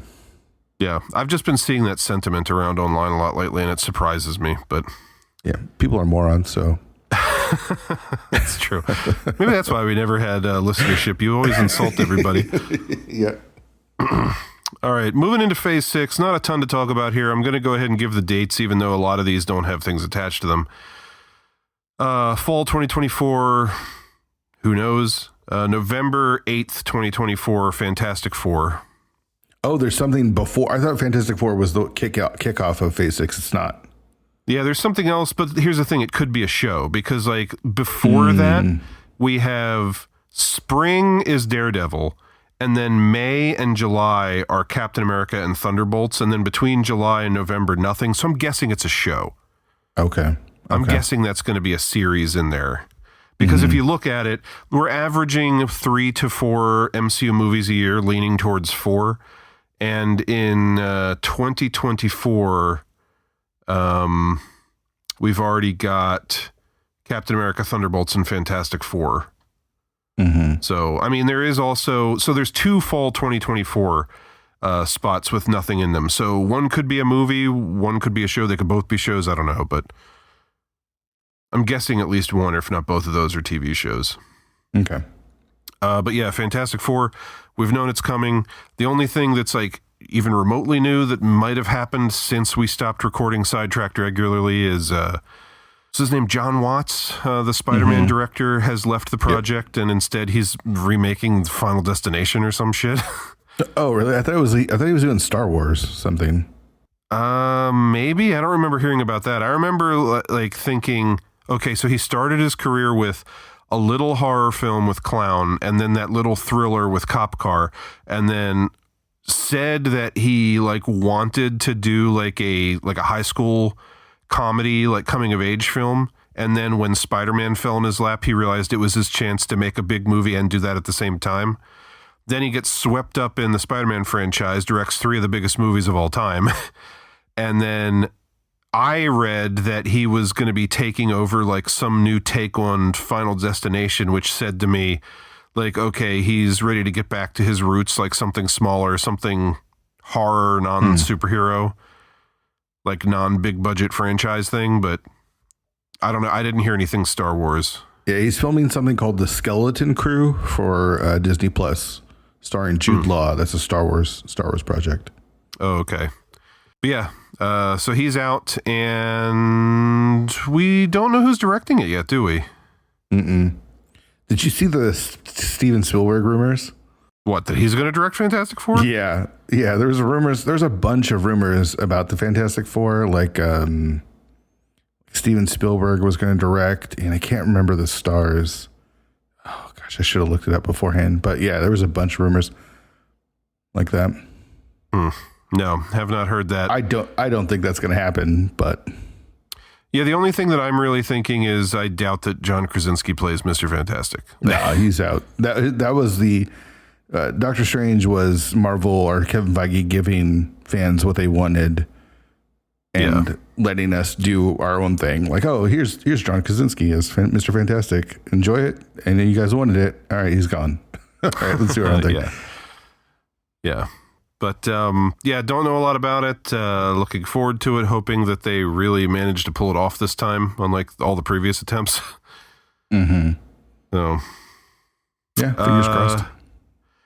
Then we got, so like I said, we got fall 2024, then Fantastic Four. This is just the order that they had them on the timeline. Another fall 2024, winter 2024, winter 2025, spring 2025, spring 2025. And then I can't believe that they announced shit this far out. Like, we don't even know what it's going to get us here, but they announced like the 2 big crossover events to end phase 6. But at the same time, if you stop and think about it time-wise, it's only 3 years away. I know. It is funny. Yeah. May 2nd, 2025, we have Avengers Kang Dynasty. Yes. Which is awesome because it means that we get more Jonathan Majors. So that's number 1. Number 2, I wonder who the team is. Is it like Shang-Chi? Is it Captain Marvel or one of the Marvels? Like, who is going to be the new Avengers? Is Thor still going to be around? Blade. Is Blade going to be part of the team? Like Blade, Captain America, probably. Like, oh, right. You know, there's all these empty dates before it, which is like, you know, the way they left the first Eternals movie makes it feel like the second one is not going to have anything to do with the MCU. Like, they're going to be out in space doing their own thing. But if one of those blank dates is Eternals 2, like, somehow they could be part of it too. Like, who the hell knows? There's also a lot of blank dates for some teams called the X-Men. I mean, do you think we'd be lucky enough to get Fantastic Four and X-Men both introduced in the beginning of that phase? Why not, man? What better time? Let's do it. I don't know. I mean, it still feels like it'd be crazy to wait another like 4 fucking years at this point for the X-Men when they've had them like at their fingertips this long already. But I mean, November 7th, 2025, later that same year is Avengers Secret Wars. And my guess would be that they're going to go more in the Jonathan Hickman camp if they're dealing with the multiverse this phase and have like characters from all over the multiverse coming together. And that feels to me like it'd be the perfect place to introduce the X-Men. I think you introduced before so that they can be a part of the Secret Wars, right? I mean, well, like you introduce them within the MCU, because my thinking was like if all of these different multiverses come together in like Murder World or whatever the fuck they call it, like that could be how the X-Men end up in our universe in the first place, you know? And I mean, I think the X-Men big movie, big crossover event like that could be the place to introduce Wolverine or something. I don't know. It's possible. Anything's fucking possible. If there's anything that you and I talking about all the announcements for things over the course of 14 years doing a podcast has taught me, it's that whatever I think is going to happen is the exact opposite of what's going to happen. Yeah. So I probably shouldn't even fucking talk about what I think is going to happen. But I think they introduced the X-Men in one of those dates. I think they were saving it for when we get closer to it. Yeah. Maybe we get Wolverine with Secret Wars. Do you give any credence to this whole quote unquote The Mutants movie? And like, I don't really know what the deal is with it. I remember a couple years ago, like people were saying like, oh, I forget the reason, but like they're not going to call it the X-Men because like that could have negative connotations with the letter X or something. I don't remember what the argument was, but people were like, yeah, they're going to call the X-Men The Mutants. And like all throughout this San Diego Comic-Con, there was still people talking about the mutants this, the mutants that. They're going to announce the mutants. No, I think they still call them X-Men. And it's just too much of a, it's what they're called. Everyone knows them as the X-Men. It's the X-Men. that's them. I can't imagine them doing it any other way. Of course, I could be completely wrong, like you're talking about, as we always are. But I think they. I mean, the question then remains: like, okay, let's just say, like, spring 2025, one of those dates is the first X-Men film. Like, is there any explanation for them suddenly popping up? Is it just nope? They've just been here the whole time. There's something that I know. So, I saw spoilers for Miss Marvel. I saw spoilers for Miss Marvel. Okay. Don't know if you want me to spoil it for you or not, but it's spoiled. I mean, the show's been out for a little bit now. Are there mutants in it? I know the clandestine are in it because I've made it that far into the show, but not that I know a lot about them. But let's just say they've introduced the mutants in Miss Marvel. Really? Like, how is that possible? But I've not heard about it anywhere else. And there's still all this speculation about like where are the mutants coming from? I don't know how you missed it, but it's there. I mean, you might as well fucking tell me at this point. What am I not aware of? Is there a mutant in Miss Marvel? Miss Marvel is the first mutant. Really? They made her a mutant. Yep. So I watched the scene because it was spoiled online, and her like friend, her like buddy that's like a genius or whatever, says, I was looking at your DNA or whatever, and there's like a mutation, and the X-Men theme plays like in the background, goes da-na-na-na-na. Oh, really? Yes. So, and then they've talked about it. When they created her in the comics, they wanted her to be a mutant, but instead I think she's an Inhuman or something based off of. She was like, she was affected by that Inhumans gas that was released all over the world or whatever. Yeah. So they originally wanted her to be a mutant, but then kind of got pushed into turning her into an Inhuman. So the show's actually gone the other way, and she is the first mutant in the MCU. I mean, I haven't finished watching the show, but like the impression that I get is that she gets her powers from wearing these like bracelet things that like belong to her grandmother or something who went missing. Yeah.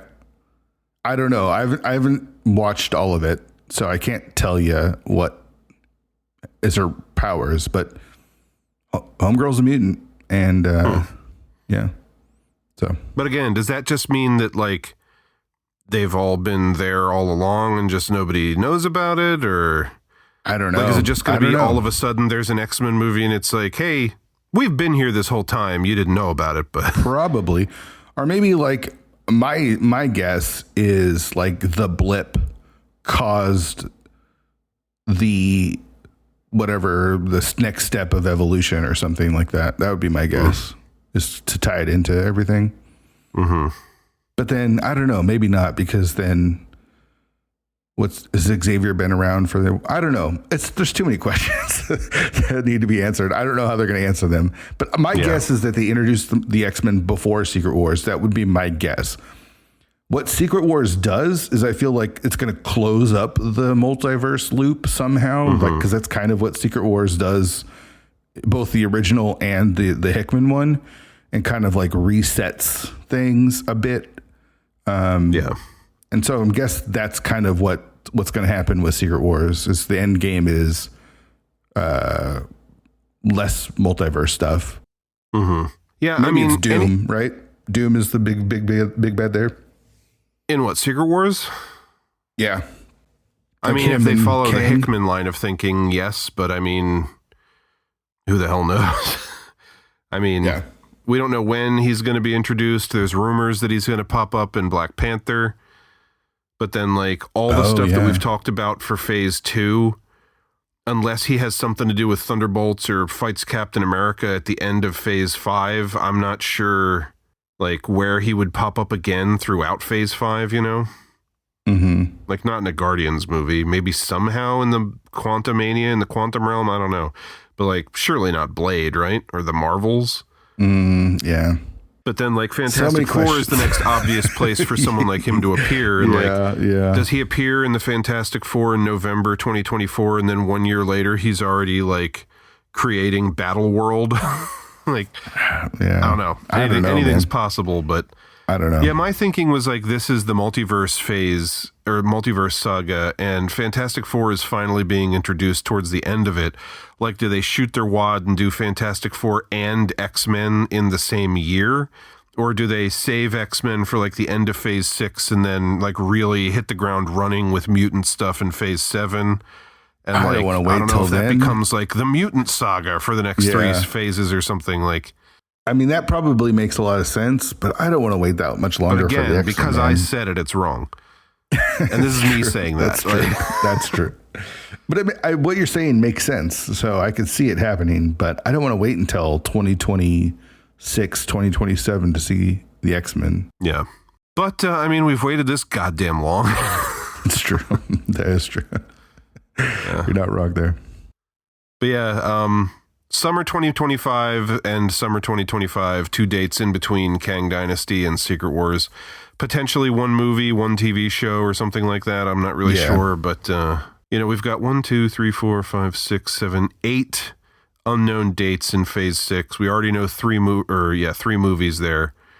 That phase spans only like a year, because it's fall 2024 through November 2024. Mm-hmm. So it's like, you know, 15 months maybe at the most. Here's so a question. What are we talking? 6, maybe 7 movies and then 4 shows or something like that in that time? So here's my question. Where does Spider-Man fit in all of this? Maybe nowhere. That's not, can't be possible, right? Like, I mean, those movies made too much money for both Marvel and Sony. I don't keep track of this stuff as closely anymore, just because I don't have this weekly podcast to do anymore where I feel like I have to know all this shit. And B, because I've long since lost the plot of like who owns the rights to what and when the fucking contracts exist. But I thought that Tom Holland was like, there was no future contract announced, like nothing we knew about. Every time I bring that up, I feel like people say to me, no, he's still under contract for 2 more like crossover movies, like not solo Spider-Man projects within the MCU, but this would insinuate to me like maybe we just don't see him for a couple years and then he comes back in Kang Dynasty and Secret Wars or something. I don't know if about that's that. true. That's just what people tell me. I don't know. Yeah, from what they But it seemed like his contract is up after No Way Home. Now, are you talking the contract between MCU and Sony, or his contract? Or his contract to play Spider-Man. But just like the way that like he went to bat to like get them to like make nice and work together and like make No Way Home even happen, like, and the way he's always talked in interviews makes me think like he's got to be back for more, and they'd be crazy not to give him whatever amount of money they want, at least to be in Sony movies. Well, that's the thing is I don't think he's going anywhere. Yeah, and I think Marvel and Sony realize both how profitable it is for both of them to keep him in the MCU, especially coming off of like something like Morbius, and so here's the so we see all these dates, right? And I think back to when they announced like Civil War and all that stuff and Avengers Age of Ultron, and we saw like phase 2 and phase 3 or whatever. And then that all got upset when they got the rights to Spider-Man. You know what I mean? And then Spider-Man sort of like changed the release dates of a bunch of different stuff. It's surprising to me to see the phase 6 announcements because of that, unless Spider-Man is already in the picture and they just haven't finalized all the, they haven't crossed all the T's and dotted all the I's yet. I can't imagine them not doing another Spider-Man in there. It's just wild to me that in phase 5, there's no room for Spider-Man as of right now. But the thing is, like, it feels like once upon a time, like phase 1 was 2008 through 2012. And now, if you look at phase 5, it begins February 17th, 2023 and ends July 28th, 2024. That's like a year and a half. And phase 6, as I was just saying, is like a year, basically. Yeah. So it's not saying like, oh, he's not in phase 5 at all means there's no Spider-Man appearances for 4 or 5 years. It's like, that's true. It's not that long at all. So like, yeah, he could skip out on phase 5 and then come back in phase 6. And there are open dates there, but yeah, I imagine we'll see a Spider-Man movie and him be a part of those Avengers movies. That'd be my guess. Yeah. I mean, the thing with that contract is we just don't know. So yeah. Anything is possible at this point. We just got to wait and see, I guess. So D23 is coming up in September. Do you think they fill in any of these holes, or do you think they just? I mean, that stuff isn't until phase 6. Do they let us flounder? No, because they want to make D23 big, and how if they're giving away Avengers movies at San Diego Comic-Con, they got to go even bigger at D23, I would think. I don't know how that's possible. I mean, they announced 2 new Avengers movies. Yeah. I don't know why. I don't know why this is the line that my mind draws in the sand, whether I like it or not. I just find it hard to believe that within the same calendar year, they introduced the Fantastic Four and the X-Men. Like in an X-Men like solo film. I find it hard to imagine. I mean, if they do, fucking great, because that means I get to see it sooner. But I just find it hard to believe that Fantastic Four is going to come out and like 6 months later, they're going to be like, oh yeah, also the X-Men, like our 2 biggest like fucking cards we have up our sleeve, both Rian, like getting blown out, like blowing our wad with them in the same year span within one phase. But they got to start making back that $78 billion that they spent to get Fox, man. It's time. Yeah. How do you do that? Introduce the Fantastic Four and the X-Men. It's like printing money, man.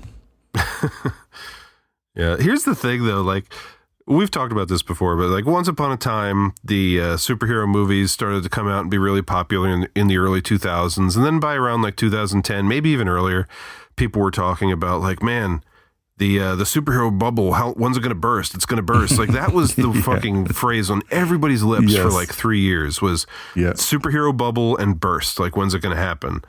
And obviously it's not going to happen. Like just today I saw a trailer for a new original superhero movie starring fucking Sylvester Stallone, which basically kind of looks like Unbreakable, but with Sylvester Stallone. And it's just like, there's superhero shit everywhere. It's just ingrained in the pop culture now. Like people are making superhero movies without even realizing they're superhero movies at this point. It's just all the fucking tropes and shit.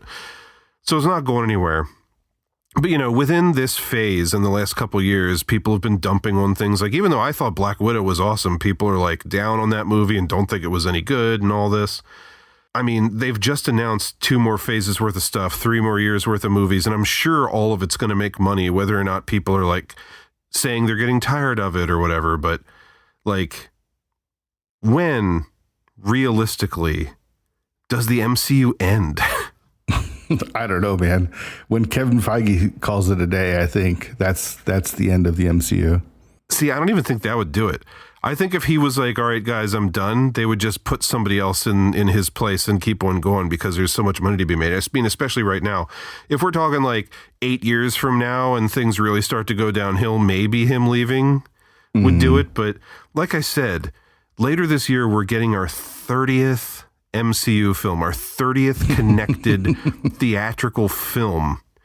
And then if you look at like the lineup for the next couple of years, we've got Ant-Man, Guardians, Marvel's Blade, Captain America Thunderbolts. There's 6 more. Then Fantastic Four, Kang Dynasty, Secret Wars, probably 3 more movies in that phase. That puts us at like 42 movies. It has to end at everything comes to an end at some point. I know. Just it has to at some point, like maybe when the world explodes and everything literally ends, but like, it's just, you know, it feels like we're in a lull right now with stuff like Shang-Chi and Eternals and people bitching about even what seems like it should be a surefire success like Thor Love and Thunder, you know, the 4th Thor movie in a row. But I still don't see it going anywhere. And, you know, we're going to end up with some hits on the other side, like Guardians and probably Ant-Man, and people are going to be like back on board. And there's always going to be the naysayers. But like, it's just hard to imagine at this point what like the full-on failure of the MCU would look like that would finally cause it to end. Yeah. I like, don't know, obviously, we're going to make it to 50 movies if we're that close to 50 at the end of phase 6. Like, 75? Are there 75 interconnected MCU movies before they end it? 100? Like, I don't know. It's just a crazy thing to think about. Like, whoever thought we'd make it this far? You eventually have to reboot, right? Like, that's the thing is... You would think, but then the way that they do stuff here where they, like, it's a shared universe so they can just, like, leave a character go and then like have like, you know, Captain America, okay, he's gone, but now someone else is taking over as Captain America. And like Iron Man's gone, okay, that's sad, but now Riri's coming. Like they don't have to reboot. Like they can just keep on like reintegrating new versions of characters, and if they really need to, they can dip into the multiverse and recast. Like that is true. Yeah, I don't know, man. But like, when will it become unprofitable? When will the superhero bubble finally burst, Jesse? I don't know. It's not bursting anytime soon. I'll tell you that much. It's just, I was thinking about that the other day. I'm like, damn, we're about to hit 30. Like, once upon a time when it was like, oh man, Avengers Age of Ultron is coming out. Can you believe there's been 12 Marvel movies? But like now we're so far past that, and they're coming out like 3-4 a year, plus the fucking TV shows. It's just, where does it end? How does it end? Remember 11 years ago when I was saying, I don't believe that they're going to make an Avengers movie? I do remember that. Like they were in production and I was like, that's not coming out. That's not actually going to happen. Yeah. Wow. What a world. What a time to be alive. Yep. So yeah, I made a list of like, you know, we haven't talked for an audience in 6 months. So we haven't been doing featured reviews, obviously, but, you know, I made a list of some of the things that have come out this year that we've both watched, be they movies and TV. I thought we could do like kind of a rapid fire round, talk about some of these. Maybe that's how we wrap up the show. Yeah. Kind of in lieu of a featured review. Yeah. It's the featured reviews time. Yeah. So, just a couple quick thoughts. Let's not dwell on these for too long. In approximate chronological order, since we stopped recording in January, Jackass Forever. Loved it. I thought it was okay. I loved it. I love the new cast. I missed Bam for sure. Lots a penis in this one. Like this was the dick Jackass, which they've gone dick heavy in the past too. I mean, the third one was pretty dick heavy as well. Yeah. I don't know. Yeah. I thought it had some really good stuff. I really loved all of the Danger Aaron cup check stuff. I thought that stuff was really good. I really liked the Silence of the Lambs bit. I really enjoyed that one. The weird one was the Johnny Knoxville almost dying one. That one was a little rough. But I don't know. I like the new cast. That's fucking Johnny Knoxville. He's got to push it the furthest, regardless of what it's going to, result in. And that's kind of the character he's become. Totally. Yeah, I feel like when this movie came out, it was still like, getting over COVID and movies coming to theaters and whatnot. And everybody was talking about it like, oh, this is the movie that's going to save cinema. And it's like, we're all so excited to, be back to the movies and like, back to something we love like this. And, I'm a longtime Jackass CKY fan. And I don't know, it was kind of underwhelming for me. I don't know if this makes me sound like a big stick in the mud, but I feel like there's almost too much gross out humor in it nowadays. Like there's so much bodily fluids and like so much nudity. It just feels like, that whole thing about like, oh man, this sexy lady is even more alluring wearing barely any clothes than if you were just looking at her nude. And it's like now there's just like dicks and balls and buttholes everywhere. And there were just like extended sequences of like guys standing there with their dicks out. And it's just like, it's like there's so much of it, it's lost all meaning. And then, Grandpa. Like some of the gross out stuff, like there's always elements of that. But it just feels like they've gone so far into that realm that it's not, I don't know, it felt like they were trying too hard or something. And then like, I don't mind the idea of there being new cast members, but like I was excited for the new female member of the crew because they've never had a woman Jackass before, and she's in 2 scenes in the whole movie. Yeah, like she gets stung on the lips by a scorpion and she gets like her tongue tasered or something, and that's it. She's like not there. It had this real feeling of like we're filming during COVID and we can't get everybody together very often, so it's just like random assortments of people. And I don't know, at the end of the day it just felt like I didn't love it.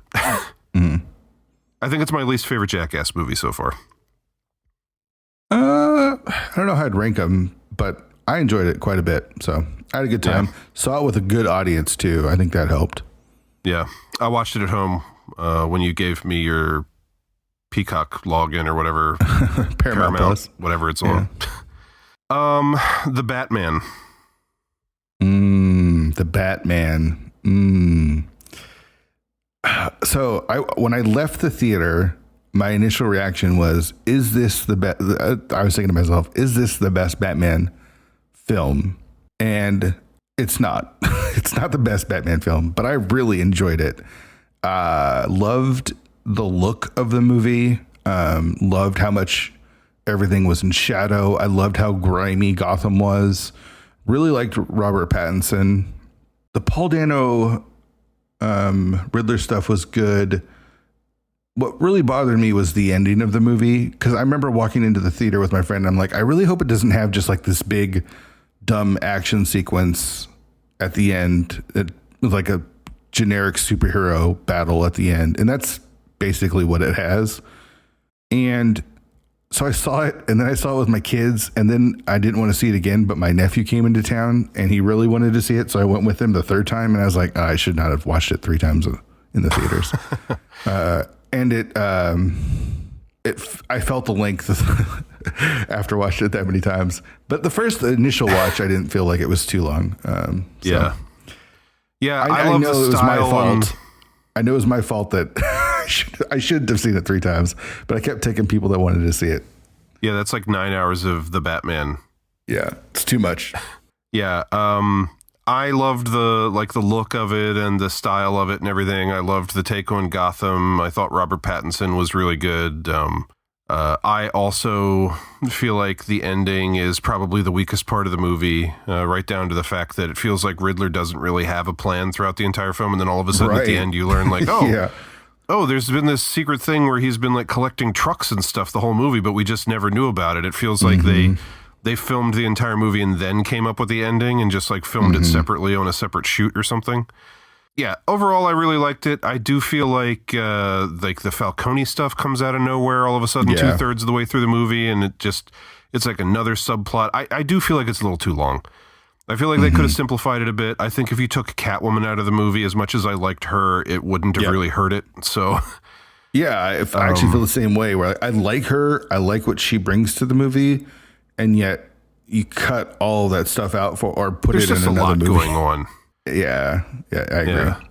Like there's so little there's so little of Alfred, and then he's like out of the movie towards the end, and like it's a really good movie. It's really well made, but it's definitely not without its flaws. That said, I've only seen it once, and I actually just bought it tonight on my way home from work. So. Oh, nice.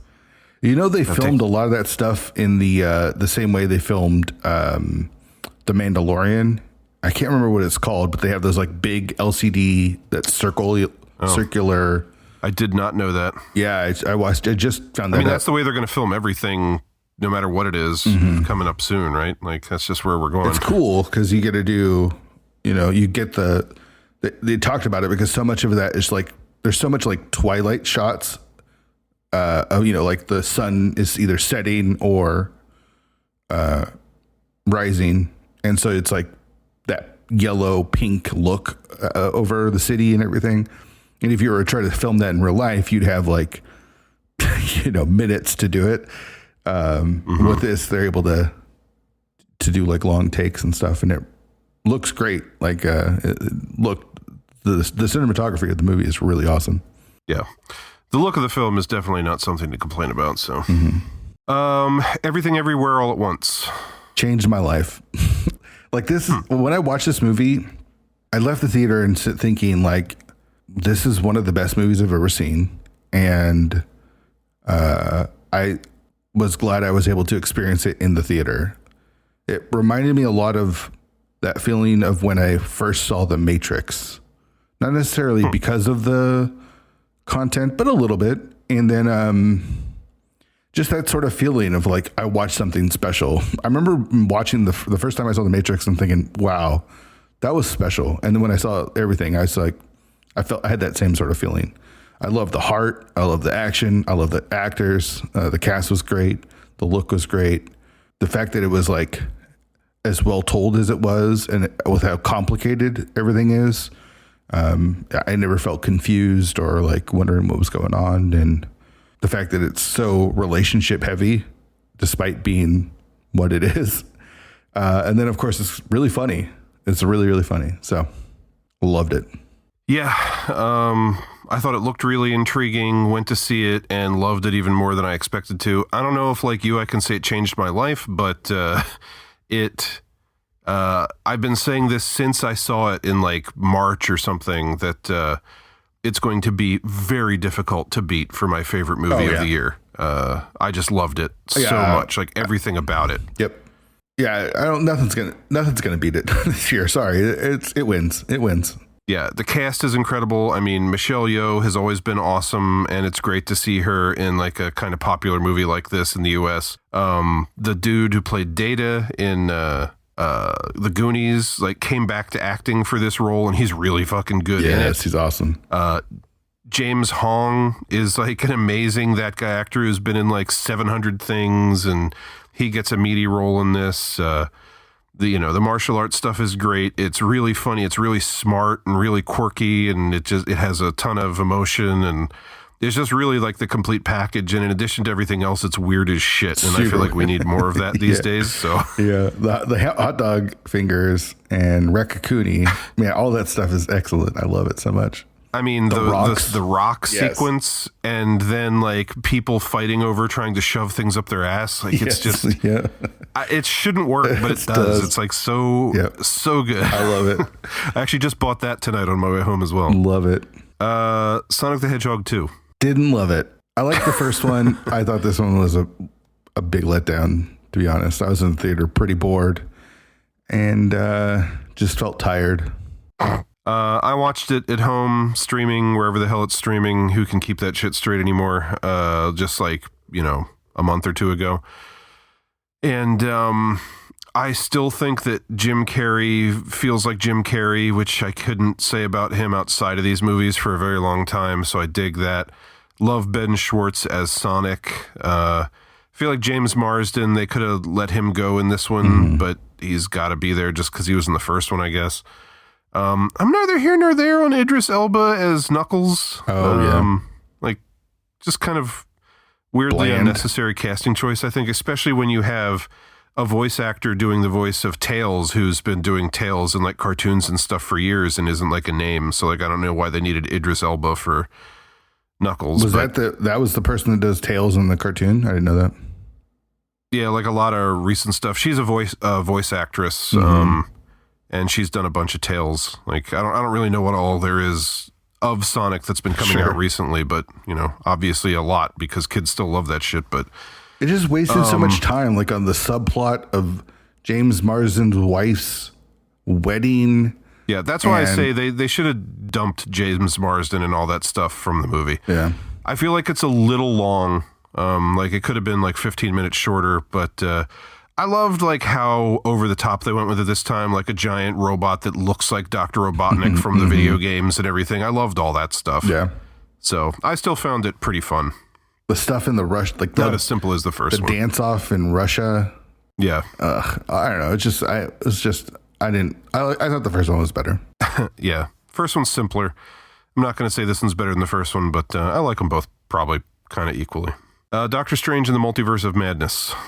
I really liked this movie until I saw a better multiverse movie. I know it's not quite fair, but it didn't travel to as many multiverses as I thought, which was kind of a bummer. It's Doctorverse and the Triverse of Doctor Strange and the Triverse of Madness is what it really is. So that was kind of a bummer. I mean, I enjoyed it. I liked Wanda as the villain, but it was a little weird coming off of WandaVision. I do like her as the villain. Obviously, she's not dead. The Illuminati stuff was fun. The way she murdered everyone was pretty cool, especially Professor Xavier. I loved how much they really pushed into the X-Men feel with him. You know, with the yellow floating chair, and then like when he used his powers, it just felt like the comic books or the cartoons. Way more so than the X-Men movies have ever done. So that was cool. The horror elements of her like chasing Strange after killing the Illuminati was really cool. I really loved that sort of sequence. The fun little like Sam Raimi stuff that was neat. Really liked Doctor Strange the zombie Strange. I thought that was cool. And like the weird Sam Raimi demons that are like chasing after him. That was pretty neat. That become his cape. Yes, that stuff was awesome. And the fact it was so like grotesquely weird in a Sam Raimi way, I really liked that they embraced that. I liked America Chavez. I thought she was a good addition to the movie. Overall was pretty fun. Darker than I thought they're actually going to go with. Yeah, I liked the movie a lot. I've really been wanting to rewatch this one. I actually picked this up on my way home from work as well. I stopped at Walmart tonight and I just kind of went crazy in the Blu-ray section. Yeah, didn't know anything about America Chavez going into the movie. Liked her in the film. You know, aside from some questionable hair pieces, I've always liked Benedict Cumberbatch as Doctor Strange. Really loved Elizabeth Olsen, like getting a meaty part in this one and getting to like really go crazy with it. I liked her as the villain. I loved all the weird horror stuff. I do, same with you, wish that they had gone to more universes than just like 3 of them. And, you know, one of the reasons I really want to watch it again is because I still haven't heard the X-Men cartoon music cue because people were going so crazy in my theater when I saw it that I couldn't hear it. Yeah. Like, I didn't even know it happened until, like, people were texting me the next day, like, oh, man, did you hear the song? And I was like, no, I just heard people screaming. That's right. But, yeah, I really liked it. Loved the fight with Shu McGorath in the beginning. As gross as that was. Yeah, I enjoyed that one fun. quite a bit. It was definitely a lot of fun. Moon Knight. Pass. Did you watch the whole thing? I sure did. I I really like... Officially, of all of the MCU movies and shows, Moon Knight is at the very bottom. Same. My least favorite thing in the MCU. Same. I just was so disappointed by it. Like, episode 1, I didn't love it. But I was like, okay, this could be going some interesting places. But by like halfway through the show, I just wasn't into it. I didn't like the direction they were taking it. Like, okay, the multiple personality, I'm sad and reliving my past stuff was kind of interesting. But everything else, like all the superhero-y elements, like fantasy stuff, I didn't like. Like all the fucking council meetings and just like even not really understanding Moon Knight's powers, like... Again, Moon Knight, a character I haven't read a lot of the comics, but I always just perceived him as Marvel's Batman, but with multiple personalities. He's like rich. He has like a bat plane that's shaped like a moon. He has moonerangs or whatever the fuck you want to call him. And he just like fights people. And then in this, he's like using Khonshu. He's able to like rewind the sky thousands of years to see a like star. It's just I was not into it. Yeah. I wasn't into it at all. Like Oscar Isaac, I thought Ethan Hawke was pretty good as the villain, but it was a wild disappointment as far as like content and subject matter for me. I like the cast put up some strong performances. Oscar Isaac had some really good moments, I think, like in episode 4 or whatever, when it was like in the mental ward. I thought it was interesting. I thought that episode, that was where the show was going to turn around and become really good. Same. But no, it just doubled down on not being good. Yep. And then they had like Steven like sacrifice himself, which I thought was kind of like a cool thing, and then completely undo it in the next episode. Undid it immediately. Which all of a sudden just makes the whole episode like worthless and pointless. It was like, what's the point of any of this? So big thumbs down to Moon Knight, unfortunately. Worse than Thor Dark World or any of the other MCU movies or shows. It's the worst. Yeah. Like literally the worst thing to come out of the MCU in my opinion. Yeah. Those 6 episodes of that show. Thor Love and Thunder. Didn't love it. Did you thunder it? I thundered it a little bit. I just felt like it was all over the place, even more so than Ragnarok. I liked Christian Bale as Gore, but I thought the Gore storyline was underserviced, and it just didn't work for me. I mean, that's every villain in every Marvel movie for the most part. And it just didn't quite hit all of the things that I was hoping this movie would do. Like, I laughed a bit, and I like Thor. I think what's her name as Jane Foster has no personality. Like, she's just has no charisma at all, and I don't know. It just didn't work in the way that I was hoping that it would. As I mentioned before, I felt like I was kind of a man on an island when I didn't absolutely love Ragnarok. But I think that that movie being so funny and like knowing Taika's style like ripped the Band-Aid off. So I was ready for this one to be goofy. It's extremely goofy. I feel like this movie is like 85% humor, 15% like action and seriousness, which is a weird choice for the movie where you're tackling Jane Foster dying of cancer and Gore being this like tragic character who wants to murder every god. But somehow it all did surprisingly work together pretty well for me. I do feel like the story is a little bit rushed, and I would have liked more Gore. I mean, I love that character from the comic, and so I was excited to see him in the movie, and he's changed a little bit, but the idea of him is still there. Yeah. If it was the character from the comic, they never could have had the kind of tragically happy ending that they did, but I liked that ending. With Thor, like he uses his one wish instead of killing all the gods to bring back his daughter. And then Thor promises that he'll, watch over her. I'm not sure where that's going to lead. Like they've invented a new character of Gore's daughter who's now partners with Thor or whatever and has the power of, what's that character's name? There was like a silhouette with the stars in them. I don't know. Eternity. It's like, I don't know what they're going to do with that, but I liked that ending. And yeah, I'll agree that Natalie Portman just feels like she doesn't really give a shit when she's playing this character. But I liked her guns and like what her character brought to the story. Yeah, so all in all, I enjoyed it. I think there were scenes that worked. Like, I really like the montage of their relationship and how it broke down. Yeah. I did like the ending. The Guardians thing was a bit of a disappointment because it felt like he got stuck with Thor being on the Guardians and Taika didn't want that to happen. Yeah. You know? It really makes me wonder, like, was Thor being with the Guardians at the end of the film all part of the plan for James Gunn's Guardians 3? Because that was originally supposed to be the first movie of Phase 4.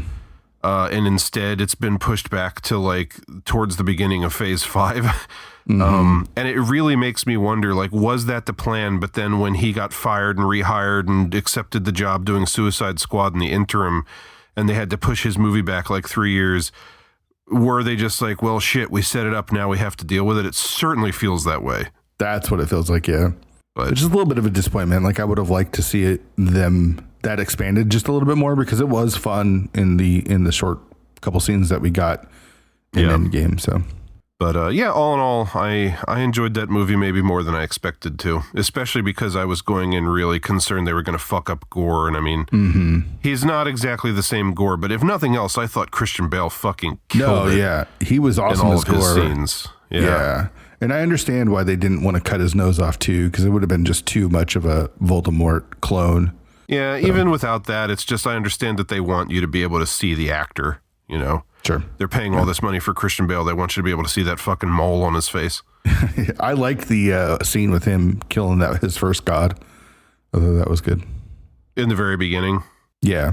Yeah, see, that was like when the movie opened, like cold open, no like company logos or anything, and it was him walking through the desert. I was sitting there in the theater thinking, oh my God, they're fucking doing it. This is the backstory of Gore that I love so much. And, you know, it's slightly simplified, and then, you know, they go right into the humor with that god.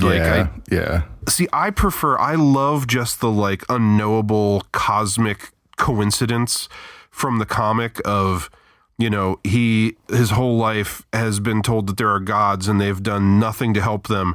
And then these two characters fall out of the sky, and maybe they aren't gods. Like at the time when that comic first came out, I think it was Thor God of Thunder number 6 or 7, where they told his origin story. You know, they retconned it to make one of the characters be Null, who's like the god of the symbiotes or whatever. But like at the time, they were just two random characters. One was black, one was gold, to give the impression of like good and evil. And then he just perceives that as, oh, these characters that we never knew existed came falling out of the sky. Gods are real. So like his whole thing was, he didn't even know for sure if gods were or weren't real. He was just assuming they were when he like started his crusade against them. I love that like unknowable cosmic coincidence more than he literally wanders in and sees a god being like, oh, I don't care about you. You're just a puny mortal. Like, that is something I didn't love that they changed. I accept it for the movie, but yeah, like that scene, I was in the beginning of the movie like, I don't know about this. And it took the subsequent scenes of Christian Bale being fucking awesome to really win me over. But I wish he did kill more gods. Like when they went to the Olympus place or wherever Russell Crowe was, like, I thought he was going to kill a lot of them, and he kills none of them. And fucking, he was going to wish them all away. Thor is there to stop, like to try and convince everyone to help him stop someone who's killing gods, and then Thor, while he's there, kills a god, at least until you realize that Zeus is still alive. But he fucking impales Zeus in the chest, and I was like, what? This is what he's trying to stop. Just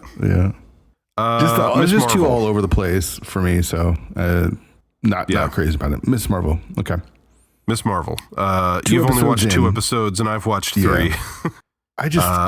I get that it's good or that people like it, but it just doesn't feel like it's as for everyone as every other Marvel movie has been in a way, or TV show. Feels like it's really geared towards a younger audience. And also, Yeah. I got to be honest, it feels really like cheap. It kind of looks and feels like a CW show to me.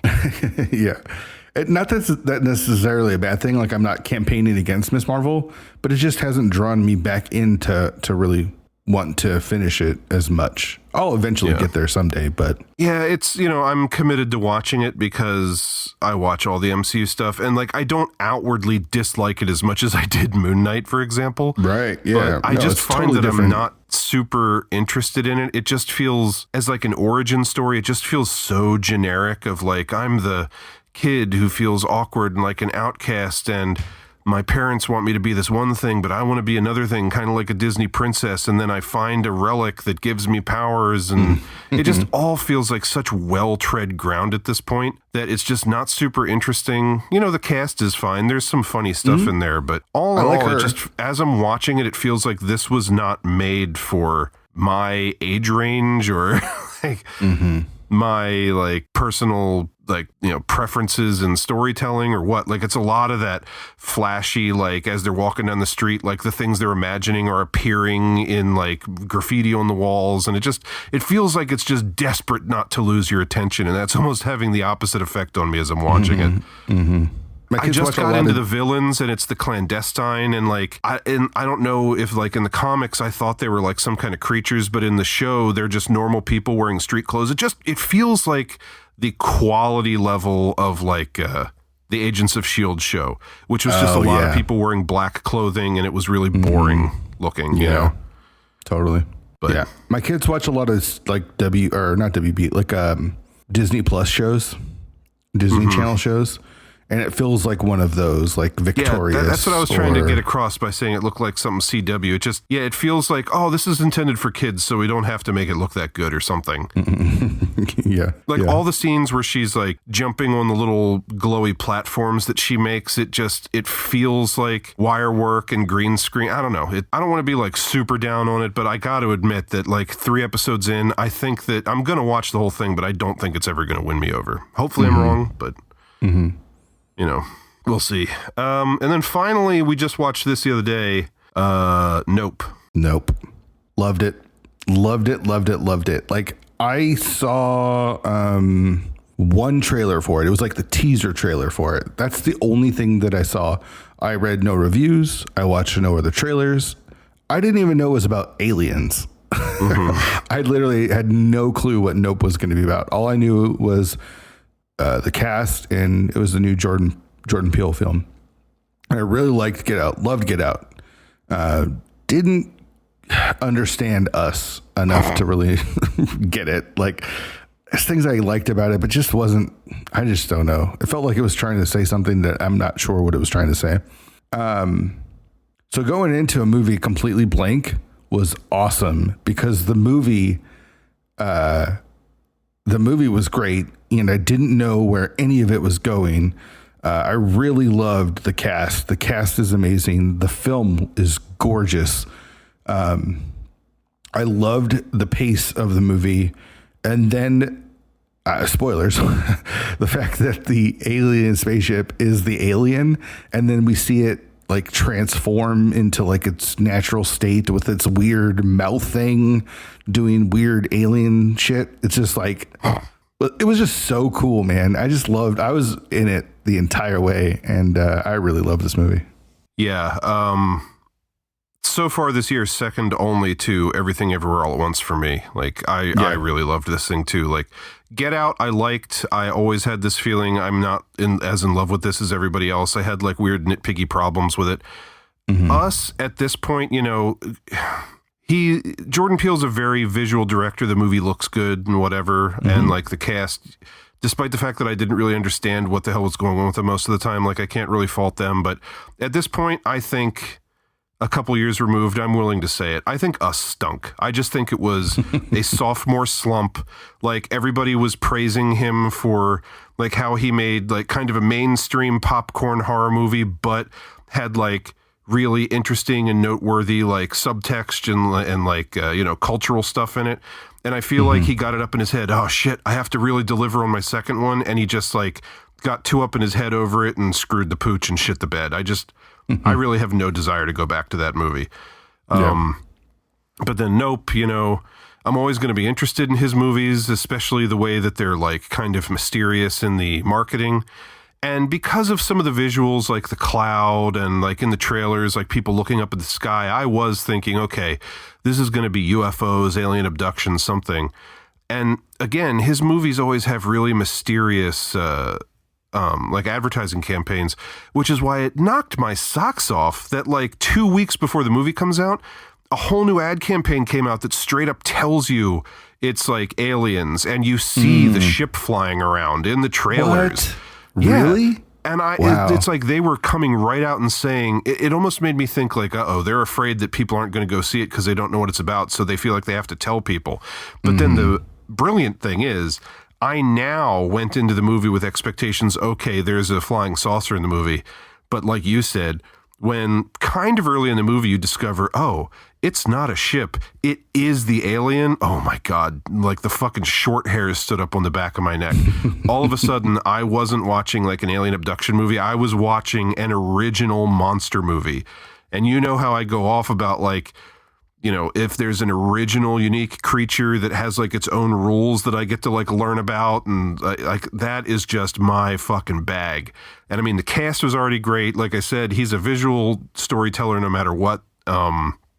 But then add on top of that, the creature and all the minutia of like what it does, how it reacts to things, like how they're going to catch it or stop it or whatever.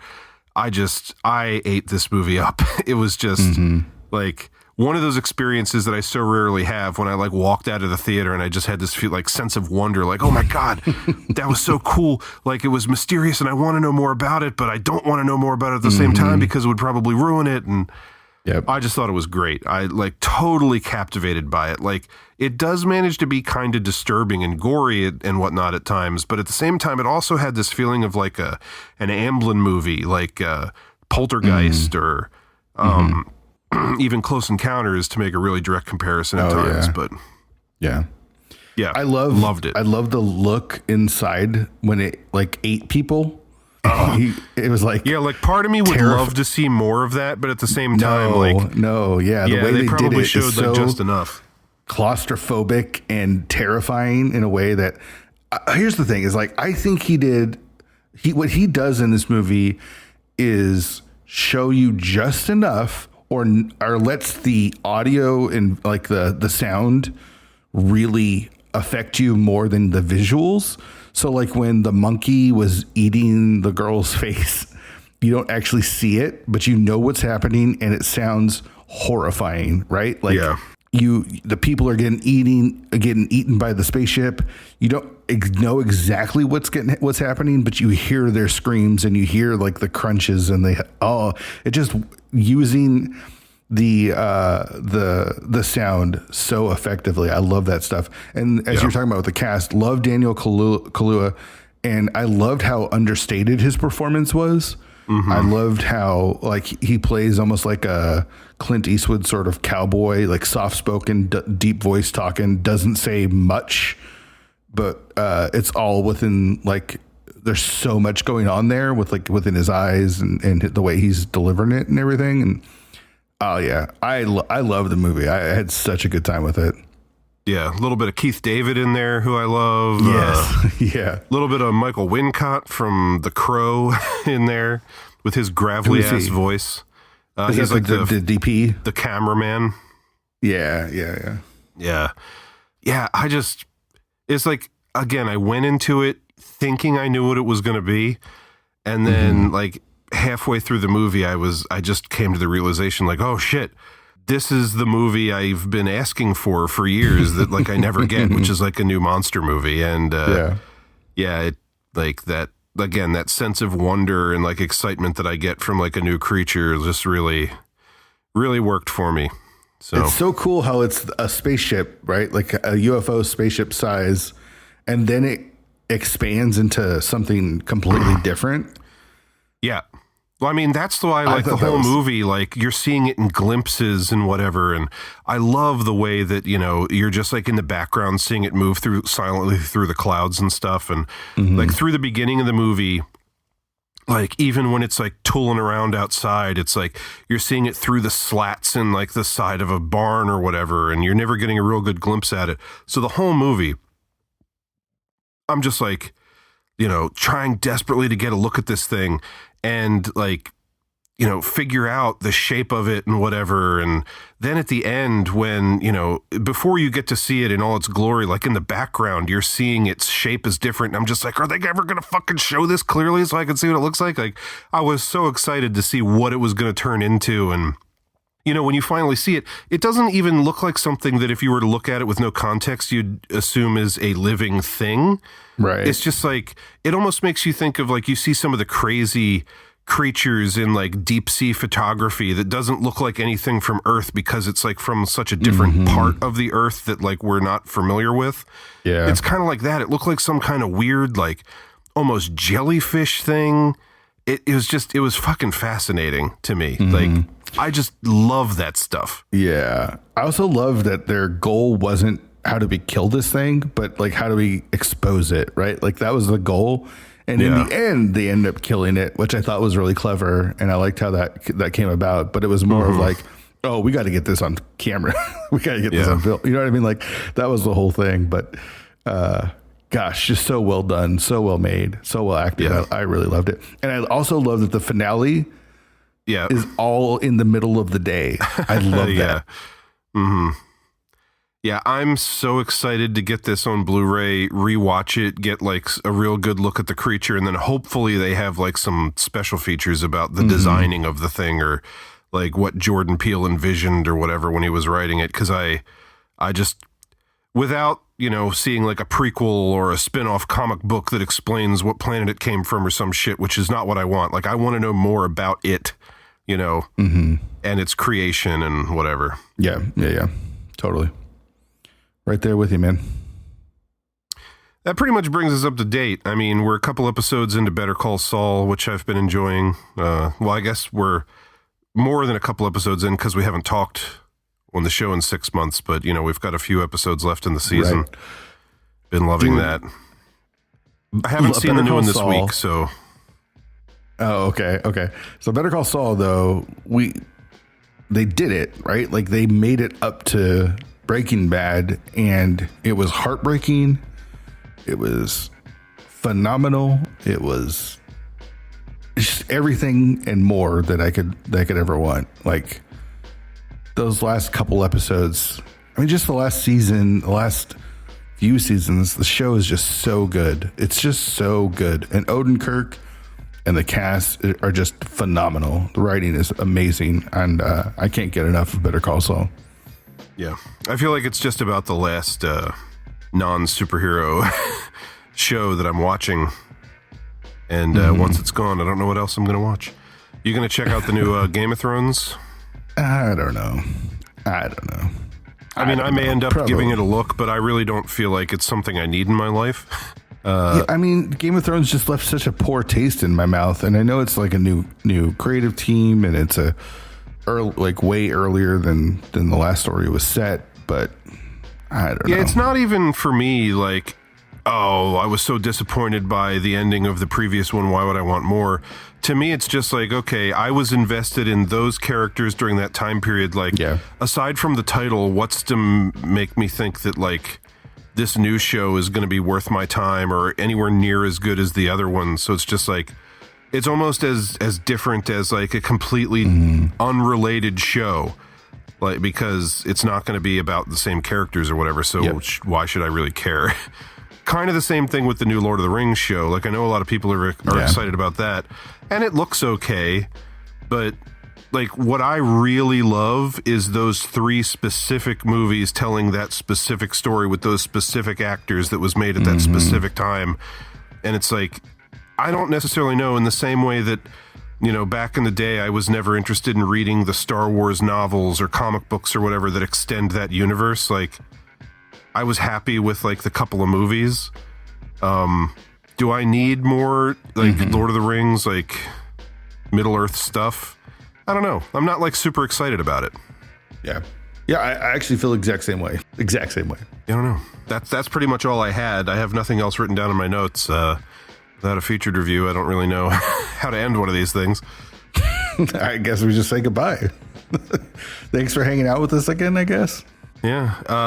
For the couple of you who are thinking it, don't expect that this is going to happen like every 6 months or something. Like, this was completely a coincidental chance thing that Jesse decided he wanted to talk. Like, I'm not going to say we won't do this again at some point, but I don't think we need to hear it like, oh, it's coming up on, Christmas. You guys did one in the middle of the year. You're going to do a year-end show or anything like that? Like, no plans. None. This is just, it's like friends with benefits here. Like, we get together, we have a good time when we feel like it, but there's no commitment, The best way to approach it. So, yeah, good talking to you, Jesse. Yeah, you too. So until the next time we maybe do this at some point, potentially in the future, I'm Ryan Miller. I'm Jesse Munoz. Peace out.